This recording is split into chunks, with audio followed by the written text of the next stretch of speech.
untuk mengukir sejarah baru.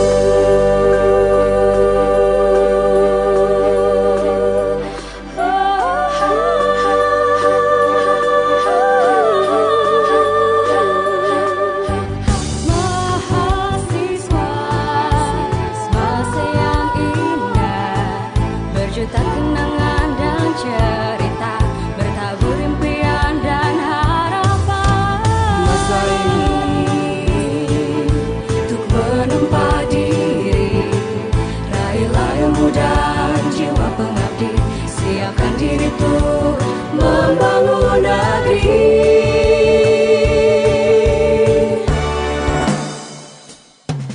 Kemasan masa ini lewati bersama, karya gemilang, kaya prestasi. Tuhan tunjukkan padaku langkah untuk maju, untuk mengukir, Untuk mengukir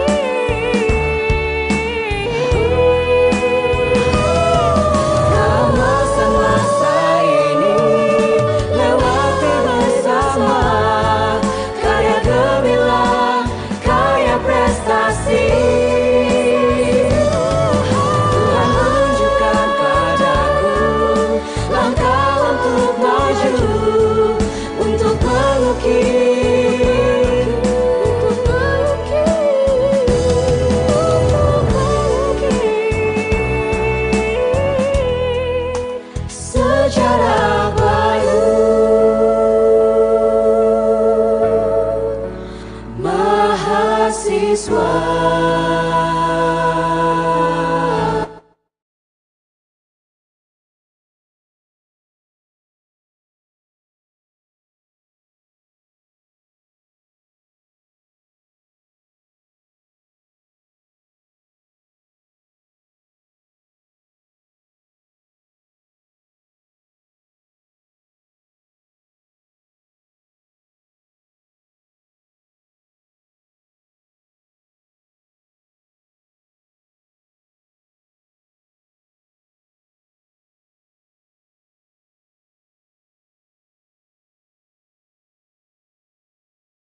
Ini pengerat ya loh.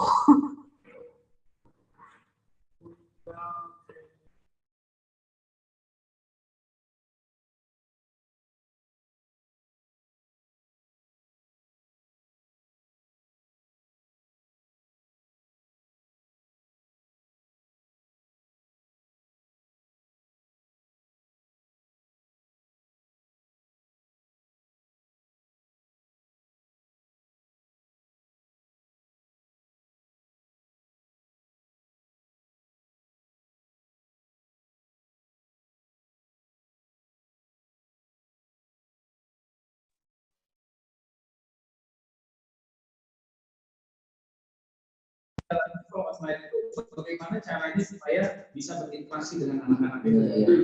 Begitu dibilang buka kamera ya, ada juga yang ini.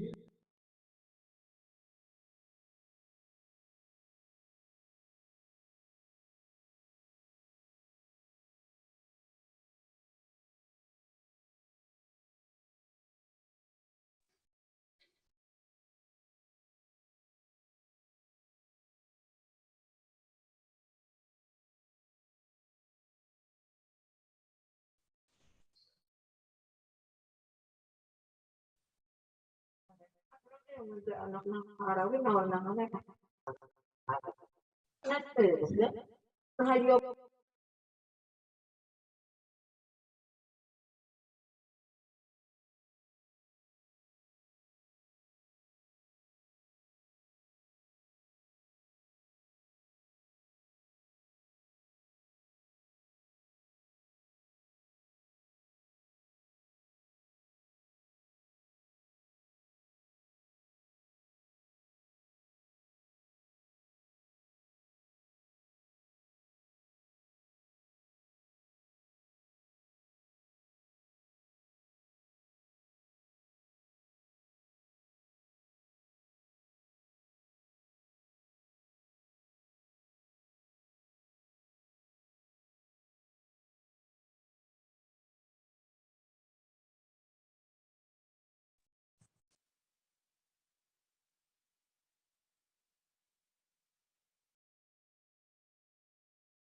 Kampus terbaik, inspirasi.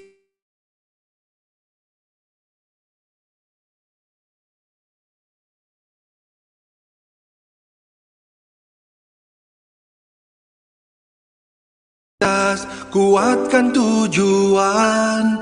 Kampus terbaik, beri terbaik untuk negeri, untuk dunia, umat manusia dan alam semesta.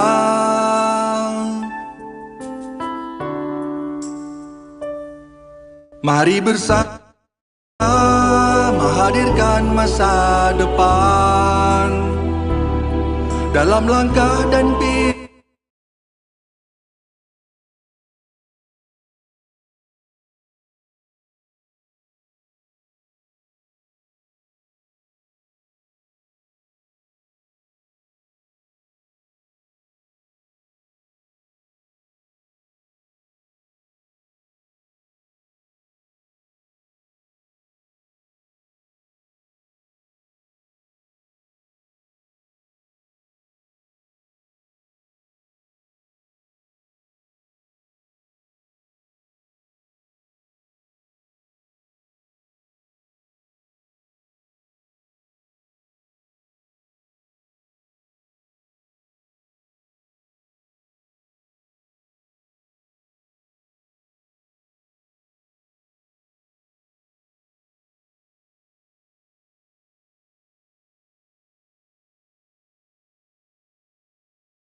Recording in progress.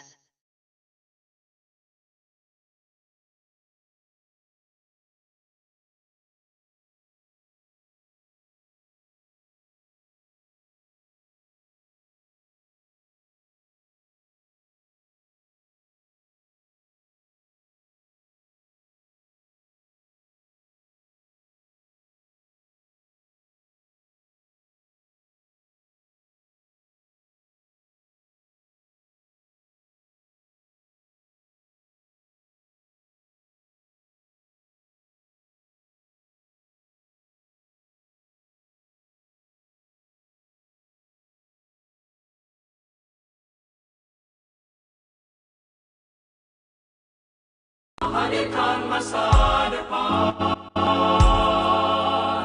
dalam langkah.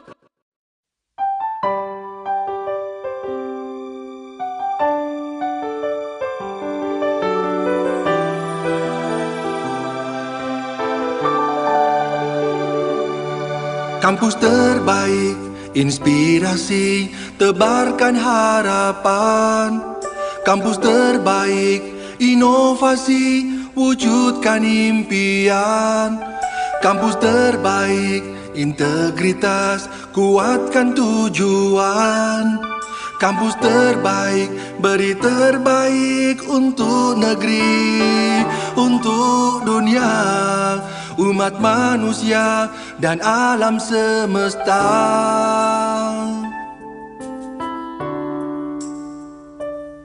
Mari bersama hadirkan masa depan dalam langkah dan pikiran agar selalu terdepan, berbekal ilmu dan jiwa pengabdian. Deras arus zaman takkan tertahan, majulah melangkah, oh majulah.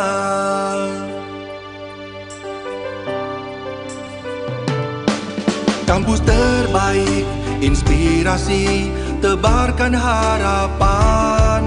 Kampus terbaik, inovasi, wujudkan impian. Kampus terbaik, integritas, kuatkan tujuan.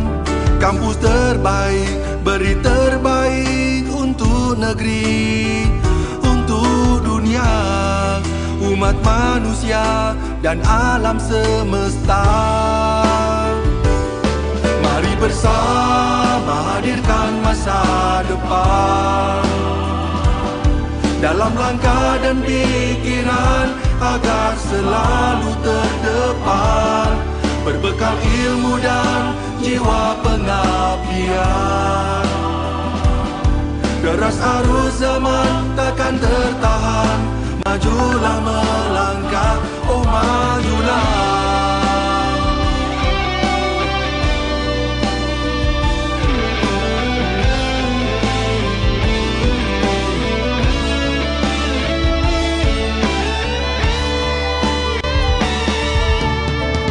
Terus berpacu dalam keunggulan, lincah pembelajar untuk kehidupan. Inilah semangat baru, tekad raih kesempatan, wujudkan kampus terbaik selamanya.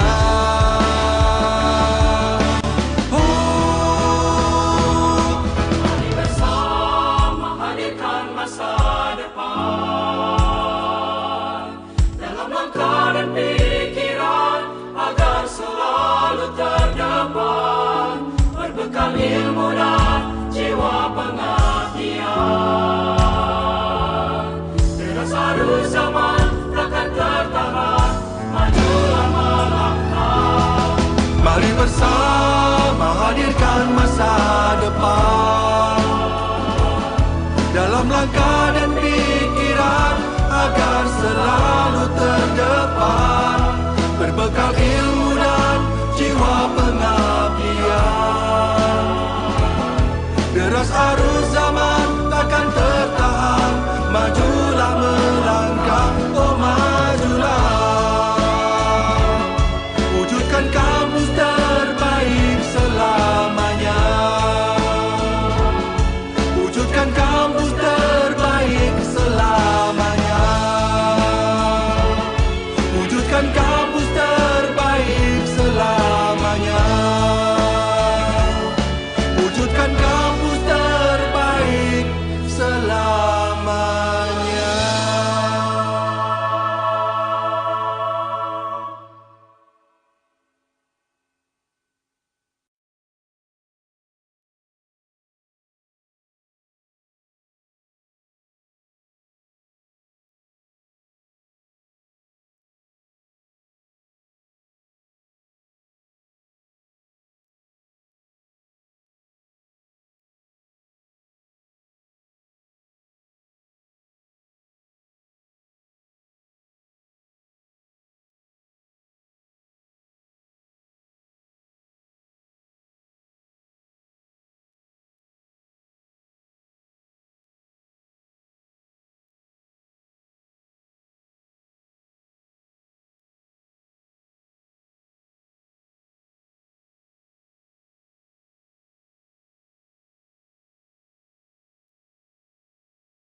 Kampus terbaik, inspirasi,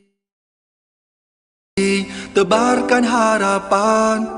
Kampus terbaik, inovasi, wujudkan impian. Kampus terbaik, integritas, kuatkan tujuan.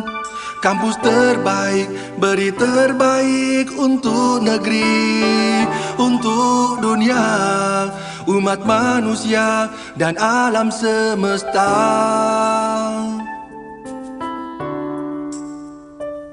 Mari bersama hadirkan masa depan dalam langkah dan pikiran agar selalu terdepan, berbekal ilmu dan jiwa pengabdian. Deras arus zaman takkan tertahan, majulah melangkah, oh majulah. Kampus terbaik, inspirasi, tebarkan harapan. Kampus terbaik, inovasi, wujudkan impian. Kampus terbaik, integritas, kuatkan tujuan.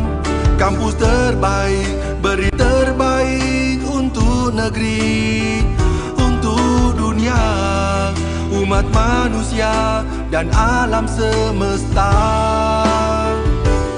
Mari bersama hadirkan masa depan dalam langkah dan pikiran agar selalu terdepan, berbekal ilmu dan jiwa pengabdian. Deras arus zaman takkan tertahan, majulah melangkah, oh majulah.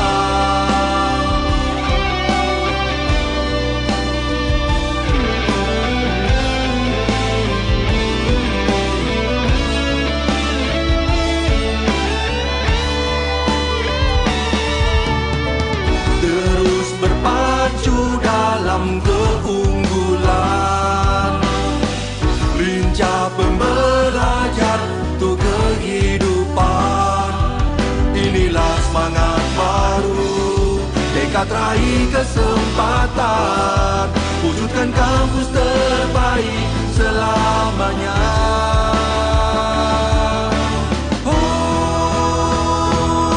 Mari bersama hadirkan masa depan dalam langkah dan pikiran agar selalu terdepan, berbekal ilmu dan jiwa pengabdian. Deras arus zaman takkan tertahan, majulah melangkah. Mari bersama hadirkan masa depan dalam langkah dan pikiran agar selalu terdepan, berbekal ilmu dan jiwa pengabdian. Deras arus zaman takkan tertahan, majulah melangkah, oh majulah. Wujudkan kampus terbaik selamanya, wujudkan kampus terbaik selamanya, wujudkan kampus terbaik selamanya, wujudkan kampus terbaik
Kampus terbaik, inspirasi, tebarkan harapan. Kampus terbaik, inovasi, wujudkan impian. Kampus terbaik, integritas, kuatkan tujuan. Kampus terbaik, beri terbaik untuk negeri, untuk dunia, umat manusia, dan alam semesta.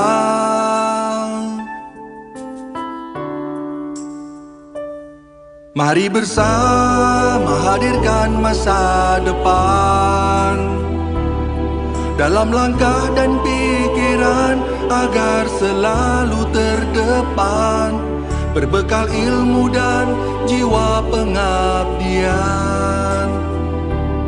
Deras arus zaman takkan tertahan, majulah melangkah, oh majulah.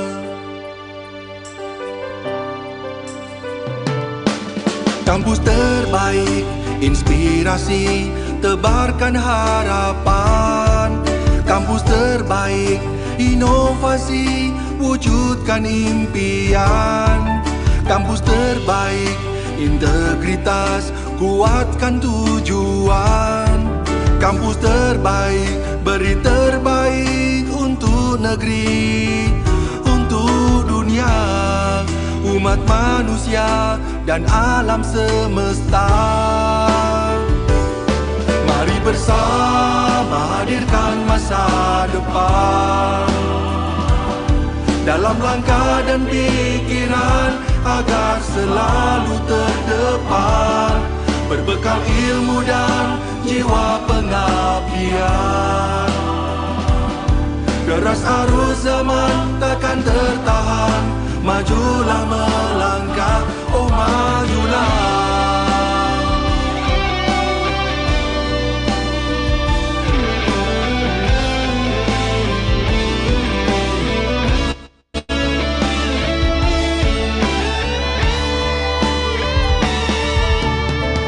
Terus berpacu dalam keunggulan, lincah pembelajar untuk kehidupan.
Bismillahirrahmanirrahim. Excellencies, ladies and gentlemen, Assalamualaikum warahmatullahi wabarakatuh. Good afternoon. A very welcome greeting for each and every one of you. Welcome to IPB University College Vocational Studies for joining Summer Course Webinar 2022. The third Smart Agroindustry 4.0 in tropical countries with theme an overview of Sustainable Agriculture and Agribusiness. I'm Gatot Widodo, the MC of this event. On behalf of the host and organizing committee, we extend our deepest appreciation for your presence today. The respectable Minister of Forestry and Environmental of Indonesia, Professor Dr. Insinyur Siti Nurbaya, MSc, in this occasion represented by expert staff of energy sector, Dr. Insinyur Winarni Mono Noarfa, MS. The Honorable Vice Rector of Education and Student Affairs of IPB University, Professor Dr. Insinyur Derajat Martianto, MSc. Dear the Dean of College and Vocational Studies of IPB University, Professor Dr. Insinyur Arif Daryanto, MEC. The respectable Director of International Program of IPB University, Professor Dr. Insinyur Iskandar Zulkarnain, M4ST. Chairman of Senat IPB College and Vocational Studies, Dr. Insinyur Daisit Tambayong, MP. Vice and Dean for Education and Student Affairs, Dr. Insinyur Bagus P. Purwanto, MICR. Vice and Dean for Cooperation and Resource Development, Dr. Insinyur Wawan Oktarisa, MSc. The speaker webinar, Chairman, Vice Chairman of Study Program, Lecturer, Student, and fellow participant. On this special day, academicians, scientists, and some countries all over the world are gathering with us with all the light, spirit, and pride to join this seminar with hard effort to obtain the development of science and technology, smart agro-industry 4.0, especially in tropical countries. Today, we are going to share and discuss the intellectual wealth, science, and technology achievement that have been built over past 2 years. Without further ado, let us now start our program by welcoming the Dean of College and Vocational Studies, IPB University, to deliver the welcoming speech. Please welcome Professor Dr. Insinyur Arif Daryanto, MEC. The time is yours. Oke, terima kasih Pak Gatot. Assalamualaikum warahmatullahi wabarakatuh. Good morning and good afternoon. Selamat pagi dan selamat sore. Welcome to international webinar organized by the College of Vocational Studies IPB University entitled Overview of Sustainable Agriculture and Agribusiness. This webinar is part of the summer course program hosted by Sekolah Vokasi IPB University. I would like to express my gratitude to Professor Dr. Insinyur Derajat Martianto, Vice Rector for Education and Student Affairs of IPB University, for opening these programs, Directorate of Partnership and Alignment of Business and Industry, Ministry of Education and Culture, Professor Dr. Insinyur Winarni Mono Arfa, MS, Ministerial Expert Staff of the Ministry of Environment and Forestry, Republik Indonesia on Energy Sector, Bapak Daniel Fatur Rahman, STP MSc AGR from Brawijaya University, Pak Insan Safaat, Executive Director of Pisagro, for being keynote speakers of this webinar, Pak Bagus Priya Purwanto, Vice Dean of Sekolah Vokasi, Institut Pertanian Bogor, Head of Study Program, and all students participant this webinar. At the moment, the agriculture and agribusiness will face considerable challenge in the coming decades. The main challenge is actually how to produce more and also with less input, more or better quality and more sustainable. The episode of supply disruption and rising food prices will become more frequent as rising consumption and the impacts of the climate change will put a growing strain on available supply. So I think that our main challenge is how to maintain our food security in this country. And also we noted that some mega trends affecting the agriculture and agribusiness. The first mega trend is demographic and income trends. 10 billion people in 2050 and also growing income per capita and increasing urbanization. The second mega trend, of course, consumption patterns and emerging trends, growing income per capita and increasing urbanization generate higher and different food consumption per capita. Then also technological change. Technological innovation could increase yield by 30%, enhance ecological efficiency, create new business models. Then for the climate change, agriculture itself is responsible for higher GHG emission, high rates of undernutrition due to availability of fewer calories per capita. So we do have the challenge how to tackle the issue of stunting, the issue of undernutrition, and also over nutrition, malnutrition in this country. We do have phenomenon of a triple burden of malnutrition, and then also the food waste, the mega trends about the food waste.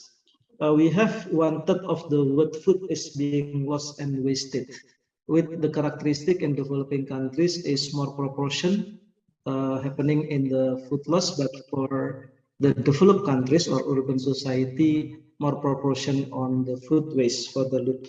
So food losses and wastes are estimated about 1.3 billion tons every year. So how to reduce food waste and loss is really very important for the circular economy in the developed and developing countries.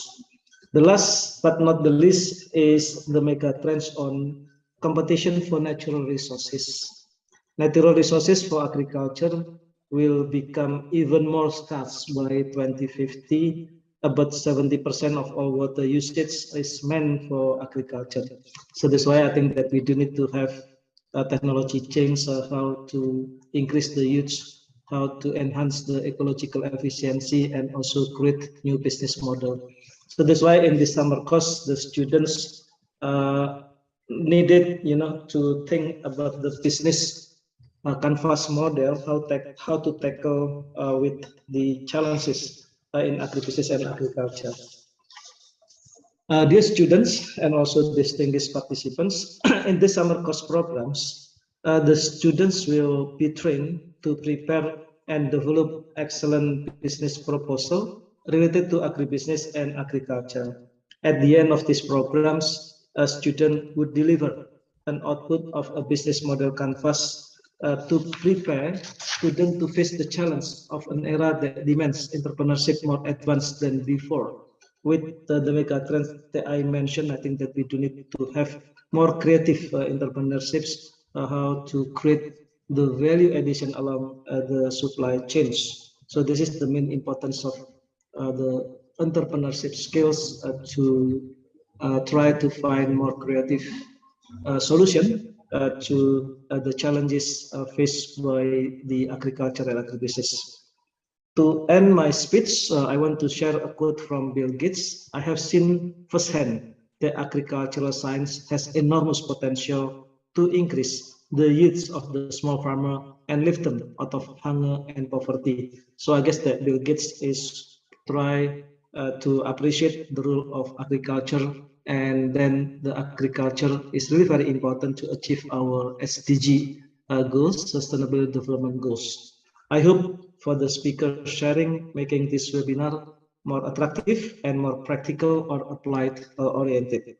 I sincerely wish from this webinar, you will have productive days of interesting and also stimulating discussion, and also one of the main activities for the webinar here of student exchange program, virtual student exchange program, is how to share the knowledge and also cultures among the countries that you came from. Thank you for your attention. Wassalamualaikum warahmatullahi wabarakatuh. Waalaikumsalam warahmatullahi wabarakatuh. Well, thank you very much for the informative and inspiring speech. And we also invite the Vice Rector of IPB University to proceed the opening speech. Please welcome Professor Dr. Insinyur Derajat Martianto, MSc. You may proceed your speech. Okay, thank you very much, Pak Gatot. Can you hear my voice? Yes, we can. Yes, clear. Okay, thank you very much. Honorable Professor Arif Daryanto, the Dean of College of Vocational Studies at IPB University. Honorable speakers, Professor Dr. Winarni Manu Alfa, which is expert staff of the Minister of Environment and Forestry of the Republic of Indonesia, as a representative of the Minister, of course. Mr. Daniel Fatur Rahman from University of Brawijaya, and also Mr. Insam Safaat, Executive Director of Agro. Thank you very much for coming and share your experience, your knowledge to all of us. And then, of course, to all of the university partners, the Vice Dean, International Director of IPB, and then Director for the Student Affairs Organizing Committee, and of course, all of the student delegates of this summer course program around the world. Assalamualaikum warahmatullahi wabarakatuh. Good morning and also good afternoon to all of you. Of course, it is my great pleasure and honor to welcome you at the summer course on the third Smart Agro-Industry 4.0 in the tropical countries, integrated with international webinar with the topic Transforming Agro-Maritime through Socio-Entrepreneurship. It is a very relevant topic for this current situation. Welcome to IPB University.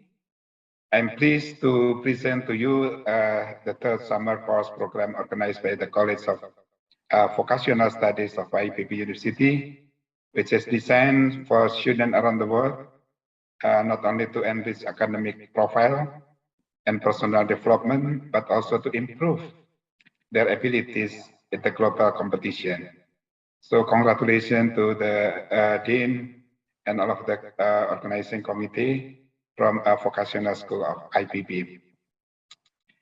Ladies and gentlemen, we do aware that the international food security situation now is under the critical situation due to various factors, as it is already mentioned by the Dean, that particularly due to climate change, demographic changes, and demographic transition, health transition, and of course, there are also exist some social conflicts around the world in African countries, some African countries, in European countries, for example, for instance, Ukraine and Russia, which are also affect so many things, including the oil, gas, and food supply, not only for European countries, not only for African countries, but this is affect all around the world.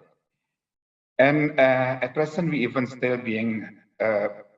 still facing the pandemic of COVID-19. Thanks God that situation is getting better. But the COVID crisis hit the agriculture sector particularly hard, with far-reaching consequences for food security and farmers' livelihood.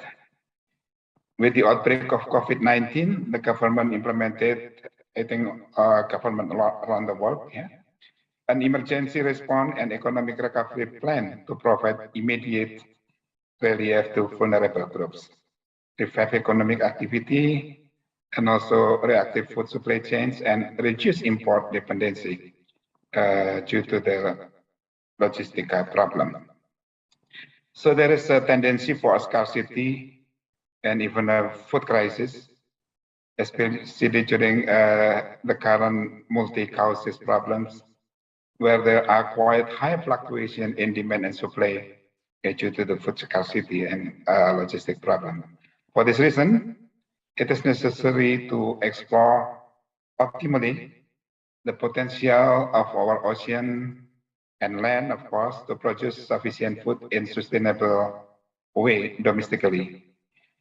We should find our sources not only from agriculture production, of course, also from the aquaculture. We do believe that our ocean, if we explore wisely in a sustainable exploration approach, of course, we'll be able to provide more than enough food to all of the people in the world. So considering to these recent conditions, I think it is an important time to provide a foundation for young people, for the students, with the creativity, skills, and essential knowledge to help them maximize their potential and enhance their employability by providing decent work, especially in agriculture and maritime. And of course, the link and match with the industry is very much important. So young people have a greatly influence in general on their peers and are often in a better position to share knowledge and encourage the adoption of new practices. Youth tend to be more comfortable and more proactive when there are other youth involved. It is very important to prepare them to become entrepreneurs, which has a very strong commitment to social responsibility. Ladies and gentlemen, by adjusting the lecture content with current technological and industrial developments, link and match between the university and industrial world, we can bring an industrial atmosphere to summer study program. Therefore, the summer study program needs to be done since it offers opportunity to the participants to discover different subjects. Not only will this run out your resume, but also offers personal enrichment. To conclude my remarks, I wish all of the participants have a fruitful summer programs and also webinar today. And I encourage you all to use this opportunity to establish a common understanding to the issue at hand, to initiate activities in line with an effective strategy for the implementation of higher vocational education. I would also like to extend my gratitude to the Dean of Vocational School, Professor Arif Daryanto, and the organizing committee for their hard work so that this event can run well. By saying Bismillahirrahmanirrahim, in the name of God, the most gracious, the most merciful, I officially open the summer course program and also this webinar. Thank you very much for your attention. Wassalamualaikum warahmatullahi wabarakatuh. Waalaikumsalam warahmatullahi wabarakatuh. Matur nuwun Pak WR1. Well, thank you very much for from Prof. Derajat Martianto for the enthusiastic and warming speech. Well, ladies and gentlemen, now we are going to come to the main event, Summer Course Webinar 2022. But before we get the seminar, let us take time a few while to take the photo session, and Mrs. Ayutias will lead this session. Mrs. Ayutias, the time is yours. Thank you, Mr. Gatot. Ladies and gentlemen, please open your camera because we will start photo session, and please giving best your smile. Let me start. First slide, 1, 2, 3. Second slide, 1, 2, 3. Third slide, 1, 2, 3. Okay, thank you, everyone. Okay, thank you for the nice photo. Hope that it can be impressive and unforgettable moment for us. Well, here is the webinar on the overview of sustainable agriculture and agribusiness. The sustainability is a vital thing. It is our business and a responsibility we want to fulfill every day. This seminar will be guided by Mrs. Anissa Kartinawati, STPMT, the Industrial Management Lecturer of IPB University. She graduated from IPB University in Agriculture Industrial Technology, Bachelor degree, and from Bandung Technology Institute of Environmental Management and Technology in the Master Program. She's really famous for her competencies in software flexing 3D simulation and modeling, and also online teaching learning process. Well, ladies and gentlemen, please welcome Mrs. Anissa Kartinawati, STP MT. You may proceed your portion.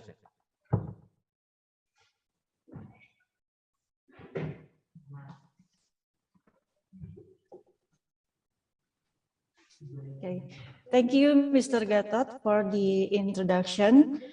Okay, Assalamualaikum warahmatullahi wabarakatuh. Good morning and also good afternoon for all the participants.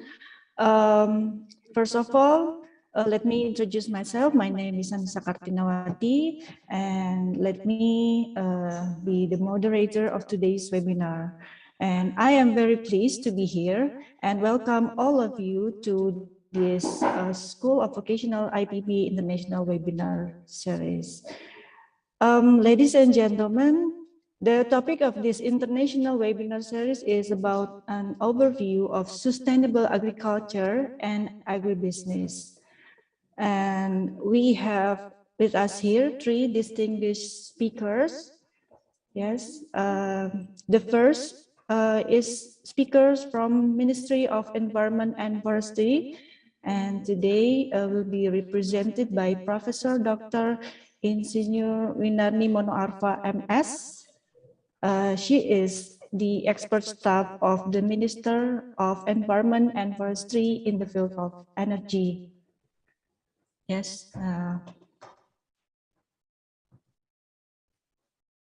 Okay, thank you. This is the curriculum vitae of Professor Dr. Insinyur Winarni Monoarfa.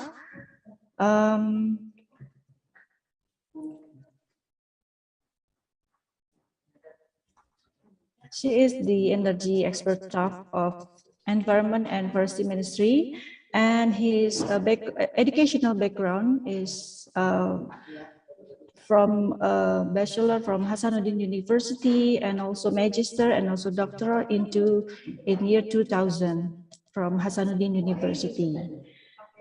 And then the second speaker is Mr. Insan Syafaat, Bachelor of Art and Master of Science. He is the Executive Director of the Partnership for Indonesia Sustainable Agriculture, or PISAGRO. This is the curriculum vitae of Mr. Insan. He is the Poverty Alleviation Community Empowerment, or KADIN, and he is a steering committee from Bappenas and IPB University, and also as Indonesia Lead and Grow Asia Network or World Economic Forum. His educational background in 2003 from Bandung Institute of Technology, and in 2011 Bournemouth University. Okay. And we also have with us here the third speaker, Mr. Daniel Fajrurrahman, STP MSc PhD. Mr. Daniel is a co-founder Frescon Technology in Italy. Yes, welcome Professor Dr. Insinyur Winarni, Mr. Insan Syafaat, and also Mr. Daniel. Very nice to meeting you all. Okay. Before we start, I would like to inform that our presentation will be divided into 3 sessions, and we'll be start with the first speaker, Professor Dr. Insinyur Winarni, and continue with the question and answer session. And then the second speaker, Mr. Insan Syafaat, will present and continue with the question and answer session. And after that, of course, we will continue with our third speaker, Mr. Daniel. And each presentation will be run for about 30 minutes and continue with a discussion or Q&A session.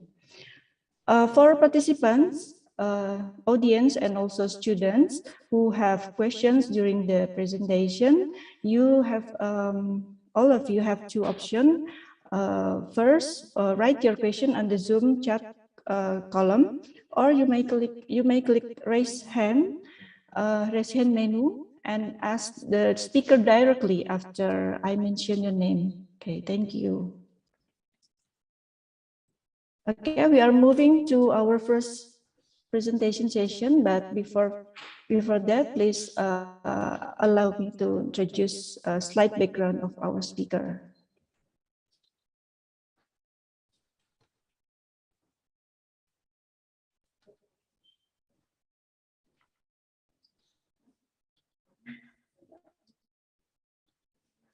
Very well. Okay, now we come to.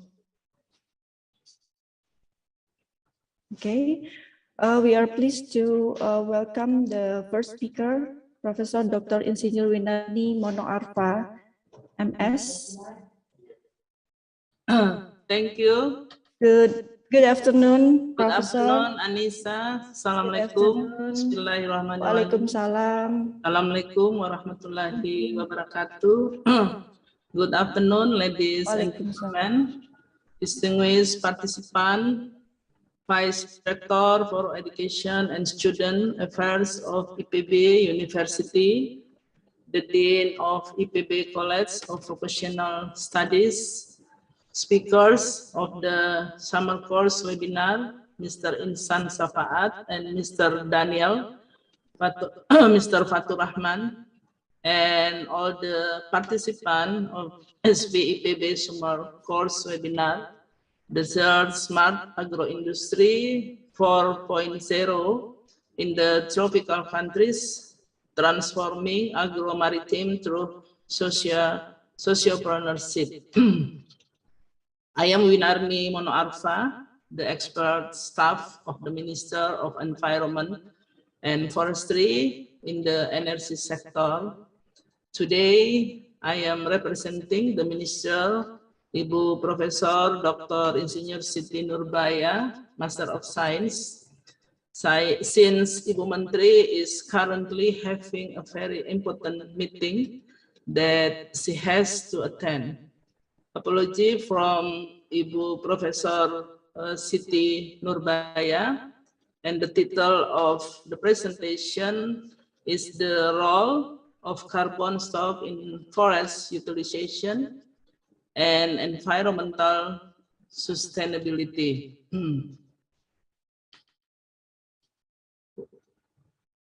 Ladies and gentlemen, with the outline, my presentation is first, the mandate of Paris Agreement. Second, Indonesian nationally determined contribution or NDC. Third, greenhouse gas inventory. And fourth, summary. Ladies and gentlemen, I will start with the mandate of Paris Agreement.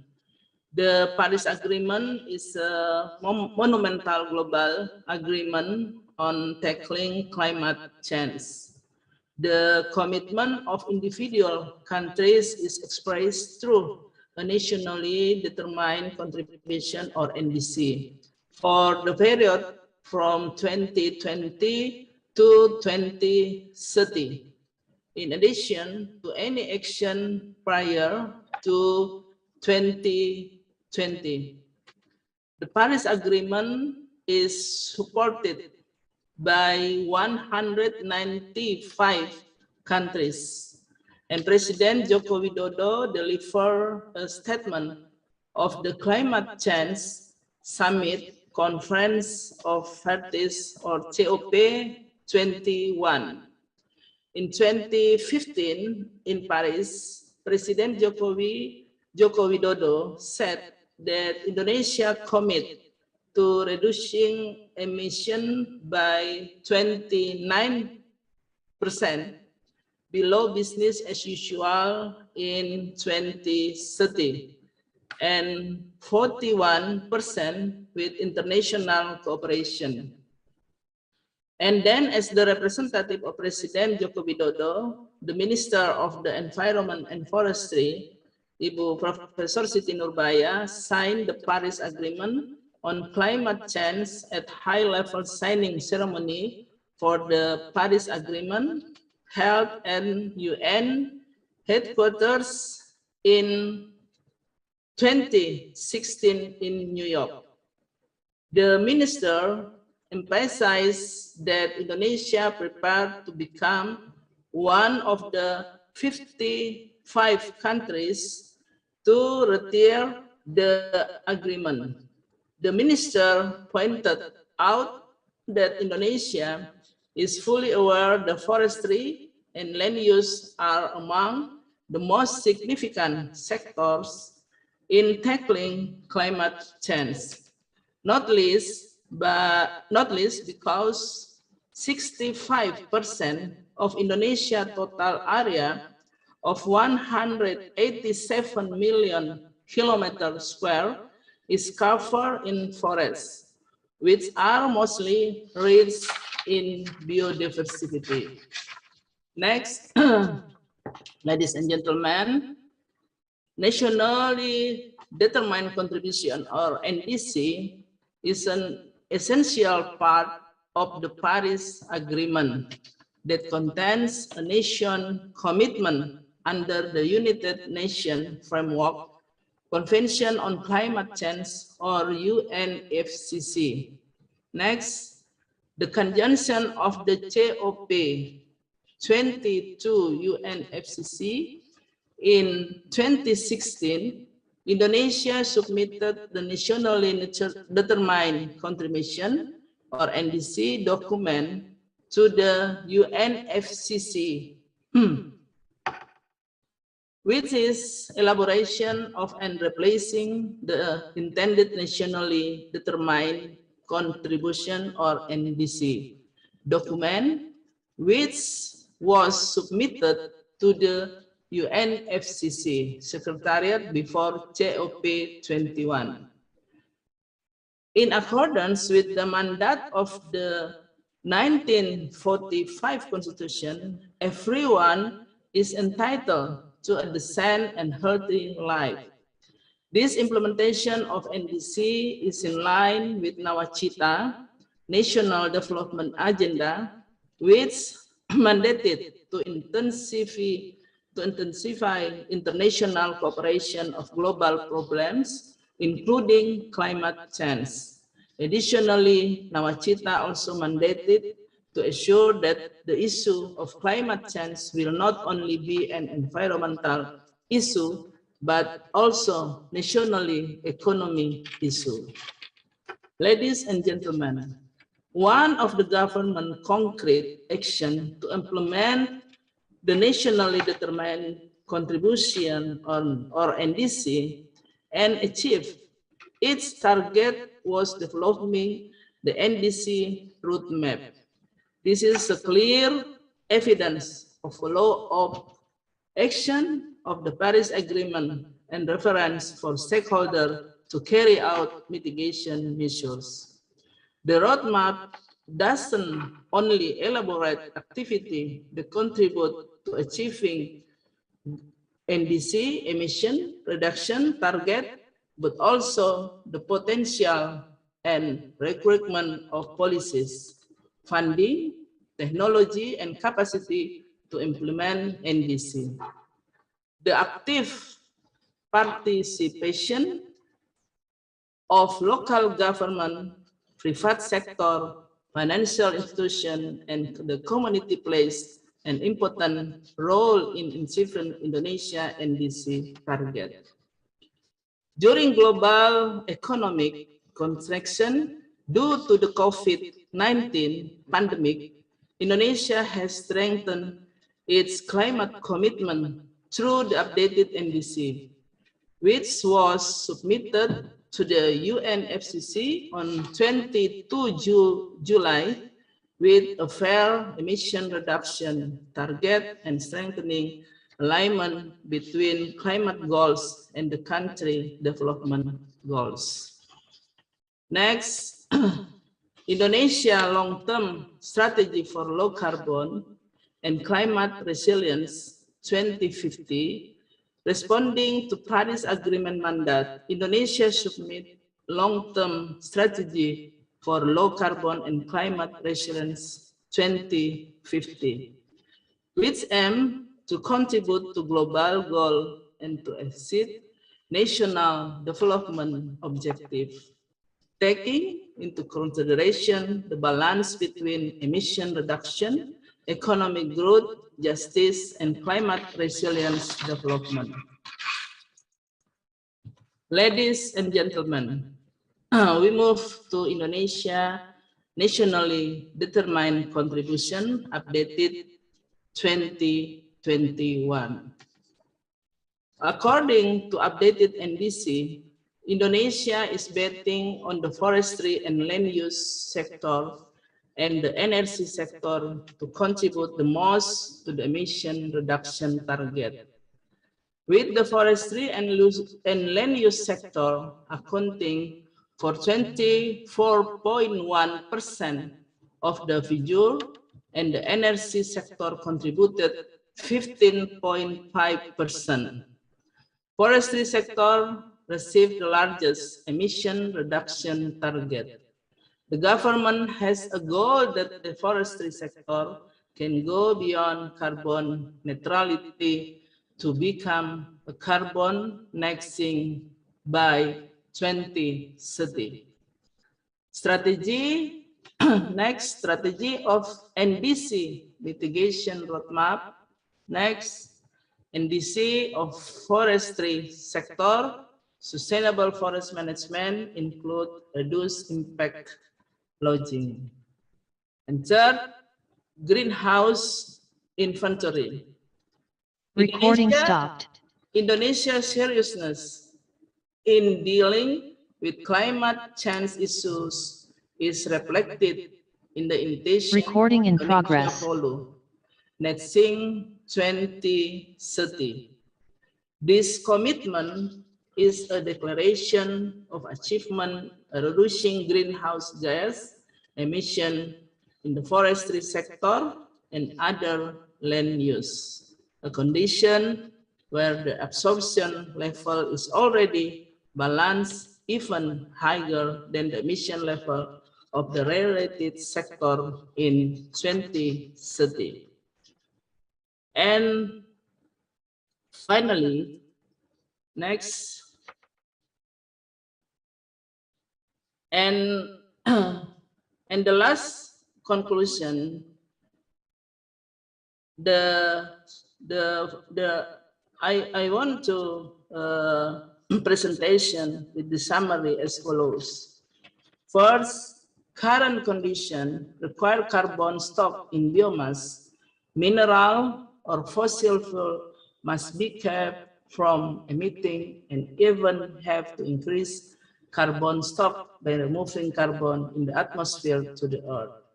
Second, in implementing PA, Indonesia has established on NDC to achieve the long-term vision. The follow sector has launched at Netsing in 2030 to start peaking to achieve net zero emission.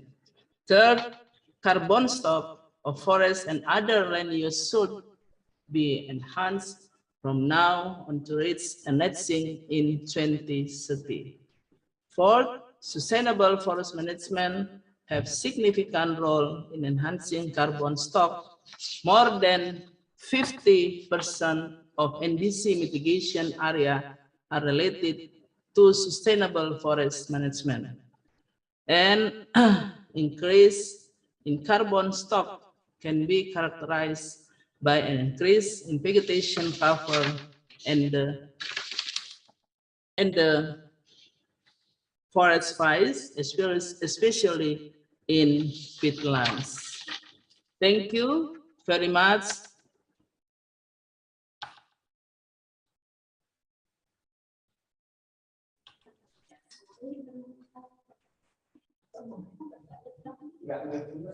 Thank you very much. Thank you very much, Professor Winarni. Anissa.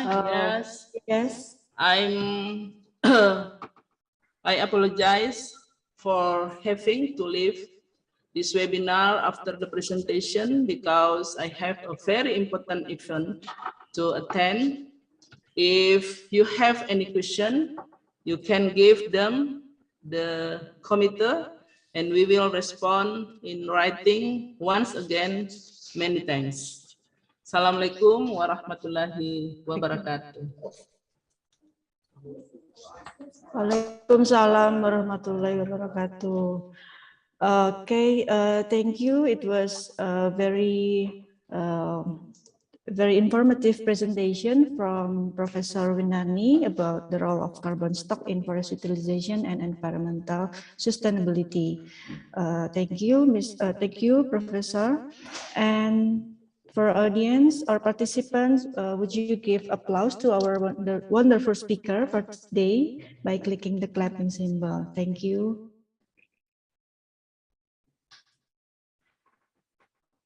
Okay, we will continue to second speaker presentation by Mr. Insan Syafaat, Bachelor of Art, Master of Science.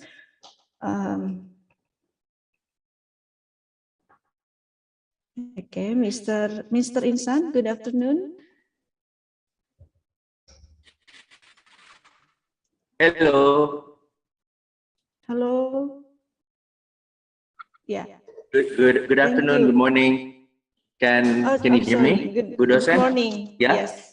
Yes, clearly, Mr. Hello. Insan. Can you hear me? Yes. Yeah. Yes, clearly. Is my connection okay? Is my connection okay? Can everyone see my face? Yeah, I see your, with my black t-shirt. but it's Yes. a little bit freeze now, sir. But we can hear your voice.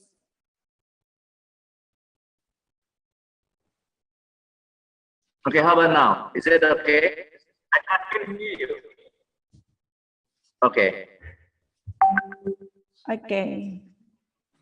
And how about could you hear my voice clearly? I'm Mr. still Insan? looking, loading, yeah. Still loading.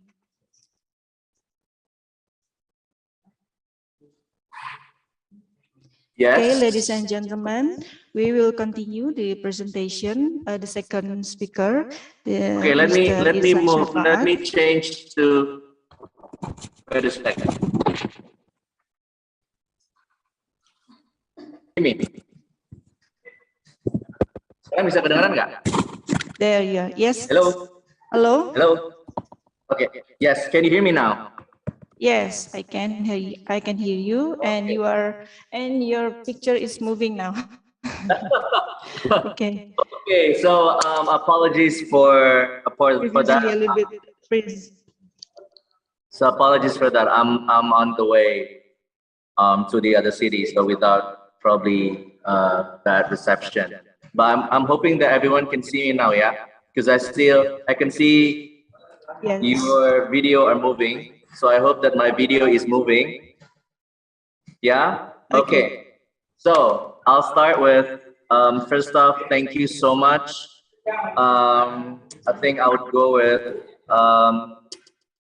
distinguished honorable speaker, I want to express my greetings to Pak Arif, the Dean of Professional Studies. And then my friend Pak Derajat is here, the Vice Rector of the IPB University. And then also Pak Gatot as the MC. And everyone essentially, participants of this very interesting event. Thank you so much for inviting me. Assalamualaikum warahmatullahi wabarakatuh. Good morning, good afternoon. My name is Insan Syafaat, but you can call me Ino. Currently the Executive Director of Partnership for Indonesia's Sustainable Agriculture for Peace Agro. So I think listening to what Pak Arif, Pak Arif remarks, and then followed by Pak Derajat as well, I think it's really important to understand that the agriculture sector is moving. Yeah, despite all the challenges, despite all the global movement, food security. We talk about food security. We talk about agriculture 4.0. I think we need to understand that the Indonesia's agriculture sector is still performing well, even during the pandemic. Yeah. So we need also to understand that the landscape of the agriculture sector in Indonesia is probably different from other countries. So before I would start my presentations, I want to say a few things. That from what I understand, the agriculture sector in Indonesia is dominated by the smallholder, yeah, which accounts for a different percentage on different commodities. If we talk about palm oil, the smallholder accounts for 42 to 45% of the landscape. If we talk about cocoa industry, the smallholder accounts for 80 to 85% of the landscape. And if you talk about rubber or coffee in Asia, the smallholder really dominates the landscape. They account for more than 90% of the landscape of the coffee or rubber industry in Indonesia. So essentially, this smallholder plays, I would say, the most important part of the whole supply chain of the agricultural sector in Indonesia. The key to helping the agricultural sector, the key for us to help the government create food security, to help the government to to provide more food and agriculture is obviously to help the smallholder, right? If we want to increase the agriculture sector, then the answer is to work together or to help the smallholder, yeah? So then with that, I think situations, I would say with that condition, Agro was established. Agro was established a decade ago by the Vice Minister of Agriculture and Vice Minister of Trade.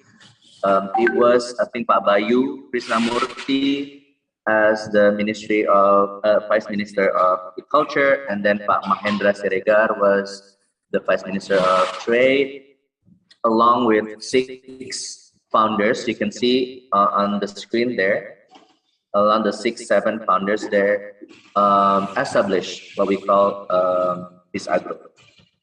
Agro, then its single purpose with all the commitments is really to help the government. It's really an association where it stands next to the government to push for food security. But food security is a big word.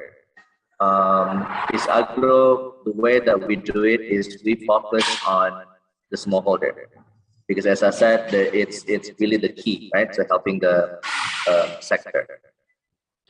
So Agro was established to help increase the welfare, the livelihood, the productivity and whatnot of the smallholder, right? I think we can go to the next step, please. Thank you. So, so how then Agro is helping the smallholder and then to help increase the welfare of the smallholder? We have this vision and missions. We have what we call 20-20-20, increasing productivity and then increasing the income. Of course, if the productivity increases, we hope that the income would increase as well. But it's not only the economy, we talk about sustainability as well.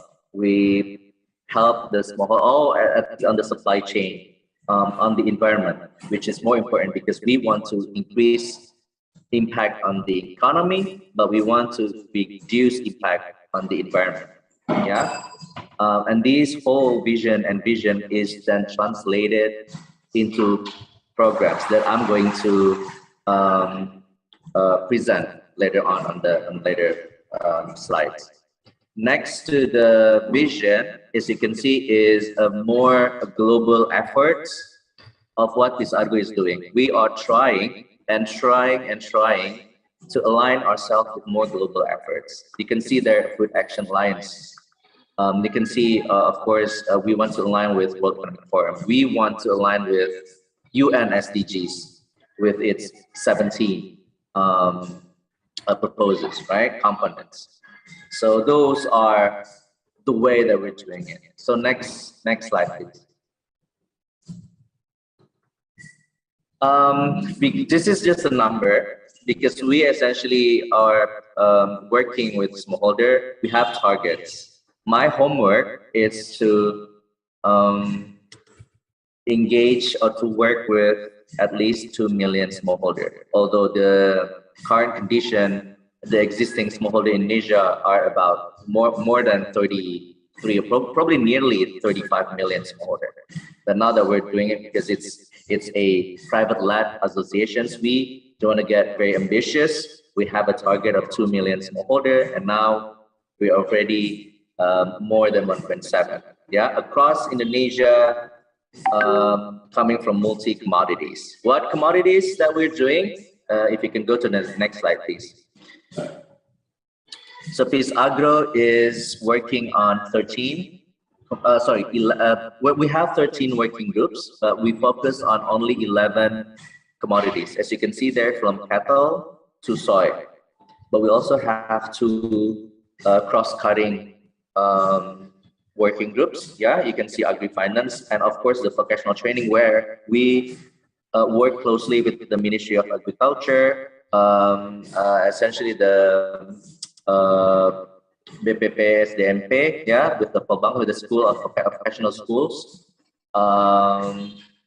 and we work with BPP SDMP. We work under we actually follow their targets. We provide lectures. We have internships opportunities, and also the most interesting part is we work help to to come up with a strong curriculum for the schools. So those are examples of what we're doing at the vocational training. Essentially, we work in 11 commodities as prioritized by the government.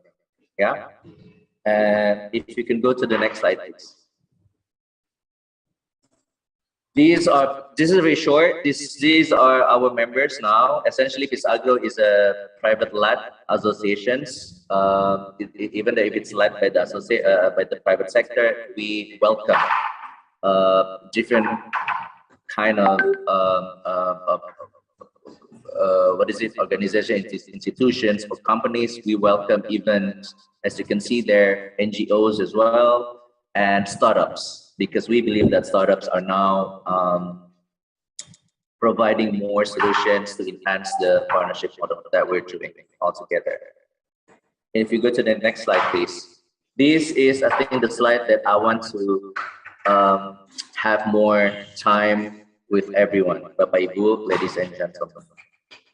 So what essentially is does Peace Agro do? What essentially we're doing? How then Peace Agro is helping the smallholder? How does Peace Agro help increase the welfare of the smallholder? We have a model, a partnership model, a multi-stakeholder approach that is called inclusive closed model, as you can see on the screen, Bapak Ibu participants. It is essentially a model that works with many different stakeholders. It is a model that ensures, if you can see on the center of the picture there, the farmer as part of the cooperative, and we help provide, we guarantee many accesses for this smallholder and farmer and cooperative to get many accesses.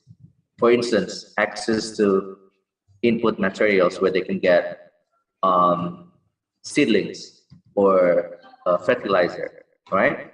Access to market where these smallholder under the cooperative could just sell their products to companies as of take, right?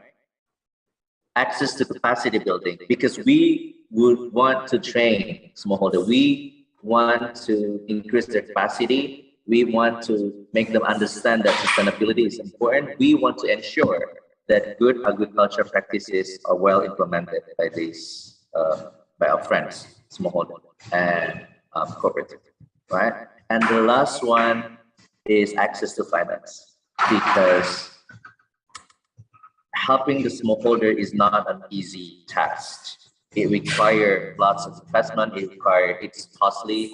Essentially, if we talk about the big four, palm oil, cocoa, rubber, and coffee, the finance is key, because if you can see on the ground, lots of these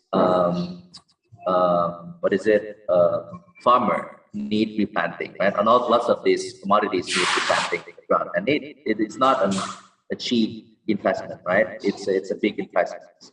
So access to finance, I would say it's a key to helping, to ensuring all of this, right? So that's why we work with also the financial institutions. We work with international financial institutions, state-owned banks, and whatnot, right? The government is really important. I would say that is a part that I would say also important, because of what? Because government at different level, national level or provincial level or district level, ensure what I would say enabling condition. What enabling condition is? What does it mean? Enabling condition is a commitment, is a support by the government to ensure the facilitations of these accesses. Yeah. Companies can only work in areas where they operate. Yeah. NGOs as well, farmers as well, cooperative as well. But if we have a strong commitment from the government who can facilitate a more some sort of commitments on sustainable districts, and sort of push for all the players in the area, it would create a landscape-based or a jurisdictional-based commitment. So it would scale up what the project or initiative they are going on, essentially. Yeah. Market access and technology are also important. Of course, I've said that we talk about agriculture 4.0. This is something very important, of course, right? To have. This is the very good component to have within the agriculture 4.0.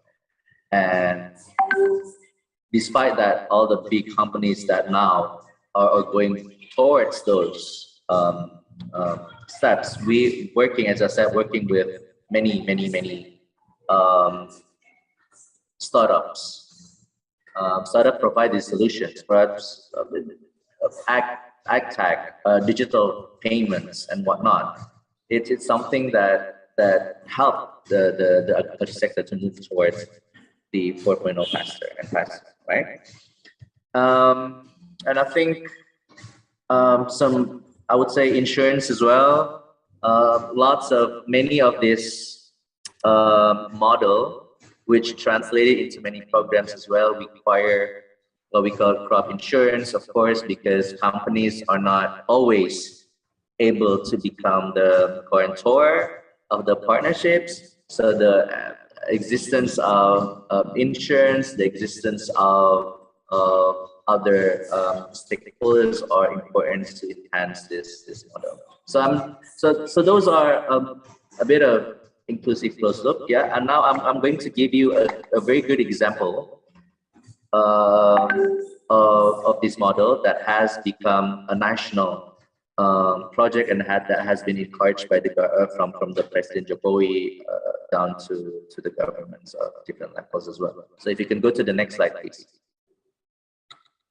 This is an example of the inclusive close-up. I think you can go to the next slide, please.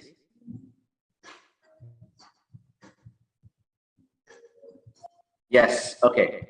So a replanting project. This is a very good example of the again the inclusive close-up model. It can be translated into many project or initiative, but at this benefit for this event, I'm just going to show you one very good example. It is a replanting project. At this Agro, it is led by one of our members. You may know them as PT Smart or Sinarmas Agribusiness Food, but essentially palm oil industry has led this initiative, the implementations of the inclusive closed-loop model through the replanting project for independent smallholder. We have already now many hectares, many smallholders have been involved, and we work with, of course, the BPDPKS, or in English it's palm oil funds. Work with governments at different levels as well, and there's a strong enough conditions from district governments to endorse this, to encourage this. In this model, yeah, PT Smart or Sinarmas' role is to provide a long-term support for its smallholder or cooperative, essentially. They need to be there as long as possible. They need to make sure, they need to facilitate that the smallholder or through this cooperative would have access to input materials. So Sinarmas to work or to come up with its research R&D, or they need to work with governments to get high quality seeds, right, for the smallholder. And also the company needs to become the guarantor for the financial institutions to provide the financial scheme for the smallholder to replant their trees, right? Lots of this activity is happening on the ground, ladies and gentlemen. What happens in Jakarta office essentially just to connect here and there with them, but everything is done on the ground, the door-to-door facilitations, convincing. It's another thing, right? So essentially, those are what I would say a very good example of the inclusive closed-loop model. Do we have another slide? I think this is the last one here. Okay, so just before I close, I stop my presentation. I'm just going to follow what Pak Arif did earlier during his remark. So I'm going to provide this very interesting saying. It's an African proverb that has been well understood by us at this Agro. I think it says like this: if you want to go fast, you go alone. But if you want to go far, you go together. So that's why collaborations, working together is key to helping the agricultural sector in Indonesia. I think I'll stop there. I give it back to Bu Dosten, Mbak Nisa. Thank you so much. Assalamualaikum warahmatullahi wabarakatuh.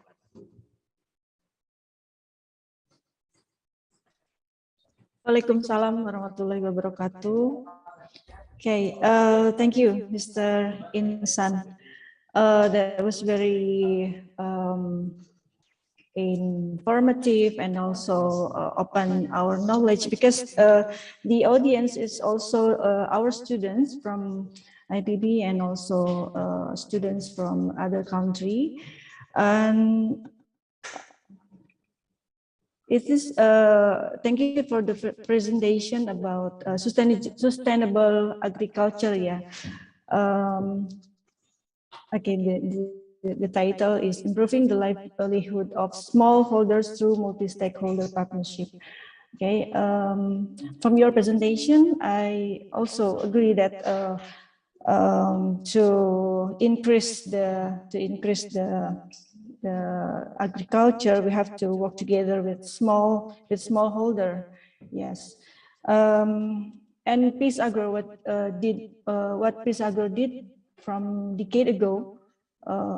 May I ask, if I may ask, what is the first commodities that Peace Agro collaborate with the smallholder? Maybe you mentioned before the Big Four.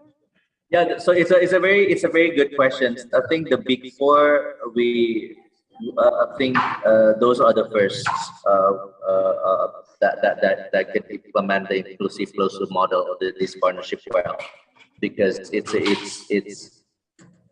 the smallholder are everywhere, right? It's scattered, right? So what is it? Agriculture crops like palm oil or cocoa or rubber or coffee are the ones that need this instead of.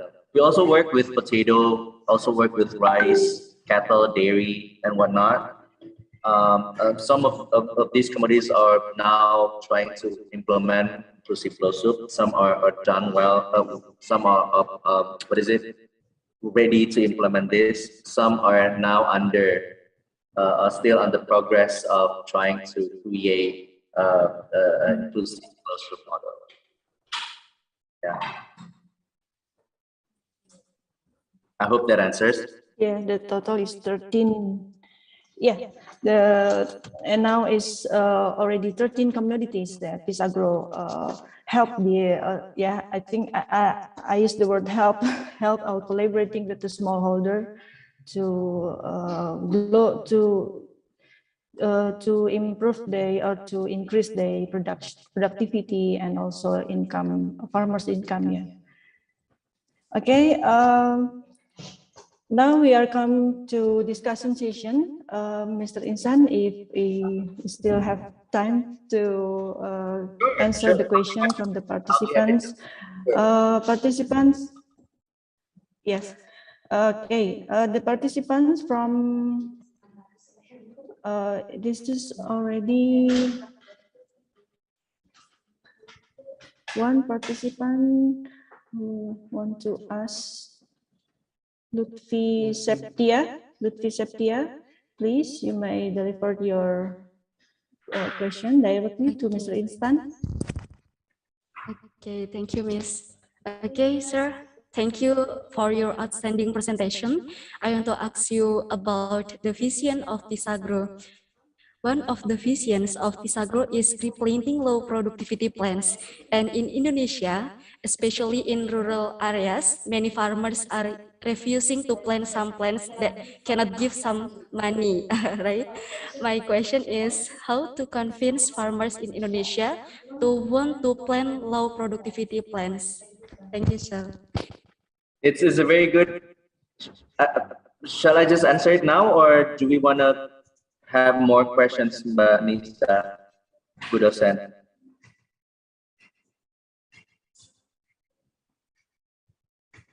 Yes, there is one more. Okay. There's one more. Putri Luciani Gunawan. Okay, Putri.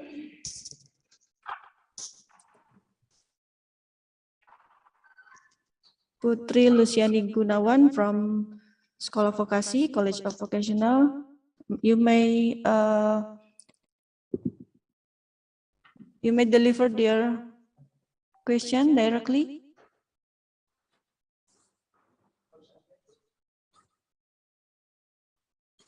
Still unmute, yeah. Yeah, Putri. Okay, thank you for the opportunities.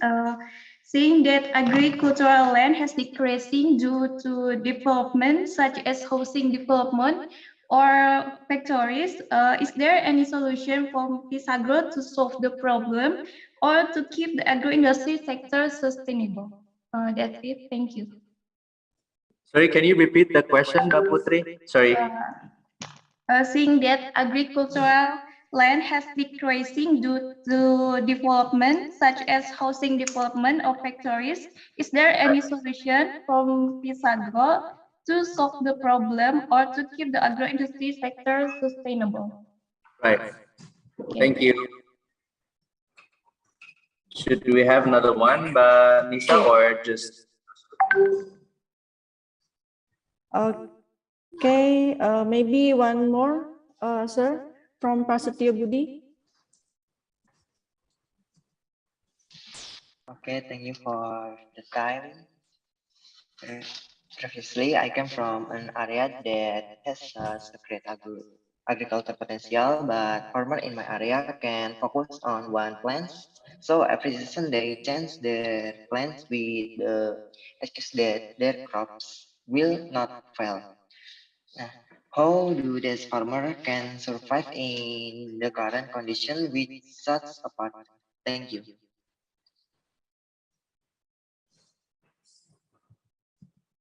Okay, thank you. There are 3 questions from Lutfi and also Putri and Prasetyo. Okay, Mr. Insan, would you please? I hope I'm not forgetting all those questions. Yeah, so please remind me again on those questions. So I have Mbak Lutfi and then Mbak Putri and then Mas Prasetyo. Question. Also, I think we have one question on the chat box. From Natasha. I'll probably I could answer that question later on as well. So I'll go with Mbak Lutfi, Septia, asking about. See, I forgot the question. What was the question again? Okay. Let me repeat this question, sir. Sorry. One of the visions of Pisagro is replanting low productivity plants. And in Indonesia, especially in rural areas, many farmers are refusing to plant some plants that cannot give much money, right? My question is how to convince farmers in Indonesia to want to plant low productivity plants, sir. Thank you. Thank you so much for that question. That is very interesting questions, Bapak Ibu, ladies and gentlemen. Convincing farmer, trust me, I've worked I used to work underground. I used to work at the and this rural areas as well. Convincing farmer is not an easy task unless you convince them that whatever that we are trying or helping them is going to help increase their, not only their productivity, but also their income, right? So what we did is essentially we come up with a lot of socializations. Low productivity is a very common challenge for farmers, right? And if you want to talk about replanting of their plants, right, they would lose income as well, right? Because essentially we're cutting their trees, so there would not be there'll be no income for them essentially during some period. So that's why at the inclusive closed loop model, we ensure first what we do is that we guarantee to have these actors coming in. So we come to meet with the smallholder with these actors. We would have representations from the company, would have representations from the local governments, would have representations from the banks, would have representations from other actors essentially. And what we do is to socialize this program. Anything, it could be replanting, it could be just credit, seed credits or fertilizer credits and whatnot. And the most importantly is to provide projections of their commodities, of their plants, essentially. But if you want to do this, your productivity would go from this to this. This is the first month, this is the second month, this is the third month. You would have an income of this much at this month, you have increased income at this month, and so on and so forth. So that's essentially what we're doing. There are ways, essentially, also to convince smallholder not to lose everything. Essentially, this is, I think, and would answer Mas Prasetyo's questions, right? How do we ensure that smallholder are only planting, not only planting one commodity, but other commodities as well, right? We are now, I think, most of the commodities are now trying to encourage what we call agroforestry or intercropping. I think if we have Ibu, who was it? Ibu Hani, Ibu from the Ministry of Forestry. Ibu If you still have Ibu Winarni here, I think she would help me with this. I think the Ministry of Environment and Forestry are now trying to encourage agroforestry or encourage intercropping or encourage social forestry as well, to help essentially smallholder not only to depend on one commodity, but also other commodities that could help provide alternative livelihood for smallholder, right? So those are essentially the message, the language that we're saying, Lutfi and Mas Prasetyo for the smallholder. I think in terms of the question from Putri, I think we, of course, in the inclusive closed loop model does not support the extensifications, because essentially now, even at the government level, there are moratoriums, there are policies that are not allowing companies essentially to extend or to expand their business. So what Peace Agro is trying to encourage its member is to focus on intensifications. Yeah, replanting, if you know the word replanting, it's cutting down and then plant again, replant. It's essentially the understanding of the intensification, right? Of course, with the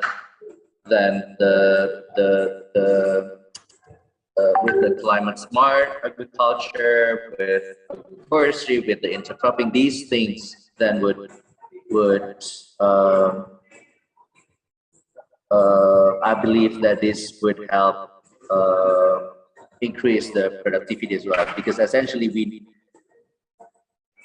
seedlings is key, is the start. If you have a high quality and certified seedlings from the beginning, and if we teach farmer on a good agriculture practices, we know that the productivity, or their income would then increase, right? So essentially, those are what we're doing at this time.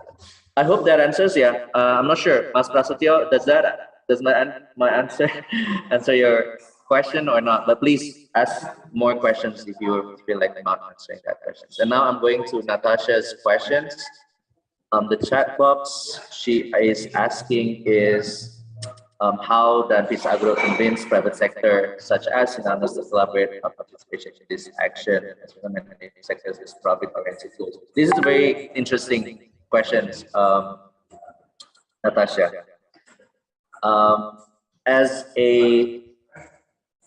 associations that have our member, a private sector as our member, I would say that more and more companies, large companies, medium-sized companies, or even small-sized companies are becoming aware of the sustainability, are becoming more aware that sustainability is important, not only at the internal company, but the whole supply chain. Yeah. Of course, profitability or getting profit is a business as usual. But now, why can't company would have more profit if they're doing more sustainability, right? So that's essentially that what the companies are doing now. So even at the case of, if you look at the members of this agro, when we're trying to help this smallholder, helping them with good seedlings, and they would create high quality seeds as well. We help to invest on the sustainability projects. It would essentially help the companies, right? The image or helping the operations of reporting or whatnot, because we want to get more access to trades, commercial transactions with other buyer or customer, right? So even the profit is not probably clearly stating there, clearly mentioned there, but essentially what we're doing, that the companies is doing, is to encourage sustainability whilst getting profit, and of course reducing impact on the environment. That's the whole I think understanding of the sustainability, the economic, the social, the environment. It has to go hand in hand. It has to go all together. It's not only just focus on one, but everything. I hope that answers, yeah. Natasha. Okay, Natasha.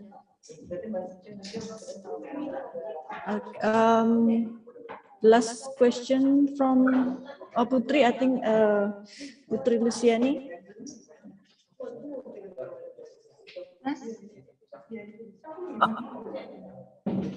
We have it, Mbak Putri, or this? Do you have another question, Mbak Putri, or? No. Okay. Thank you. Okay, it's quite clearly from answer from Mr. Insan. Okay, so about the multi-business forest, I think that from Professor Winarni that mentioned the forestry multi-business entities, and this is also what Pisagro doing about not only planting the very highly profit, and also another commodities, another commodities to from smallholder.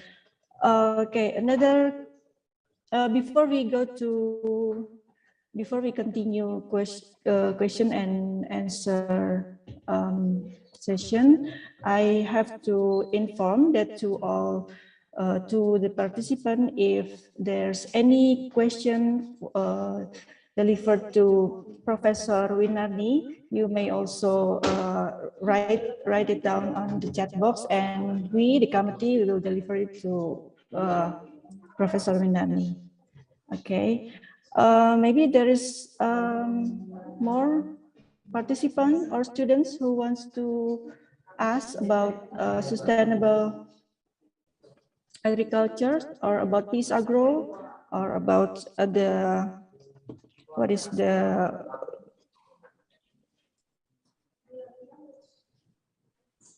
any other question? Yes, please. Yes, thank you very much, Ms. Anissa. Mr. I have a Suhendi? question. Yes, Pak thank Doso. you very much for the opportunity. Thank you to Ms. Anissa, and thank you for nice presentation, Mr. Insan Shafaat. I have a question about culture. What do you think about the culture in Indonesia, and in another country. Is there any barrier for you when you have to handle a farmer in Indonesia, and if you compare with a foreign farmer, farmer in another country, of course we have different culture. What do you think about the culture between a farmer in Indonesia and another country? Thank you. Oh my God, that is a very difficult question, Pak Dosen. But I'll try to answer that. But thank you, Pak Sandy, Pak Dosen, for a very interesting questions. I think that the key different culture between our farmer and other countries' farmers lies in the understanding of the good agriculture practices, and how developed are the partners within Indonesia and compared to the other countries.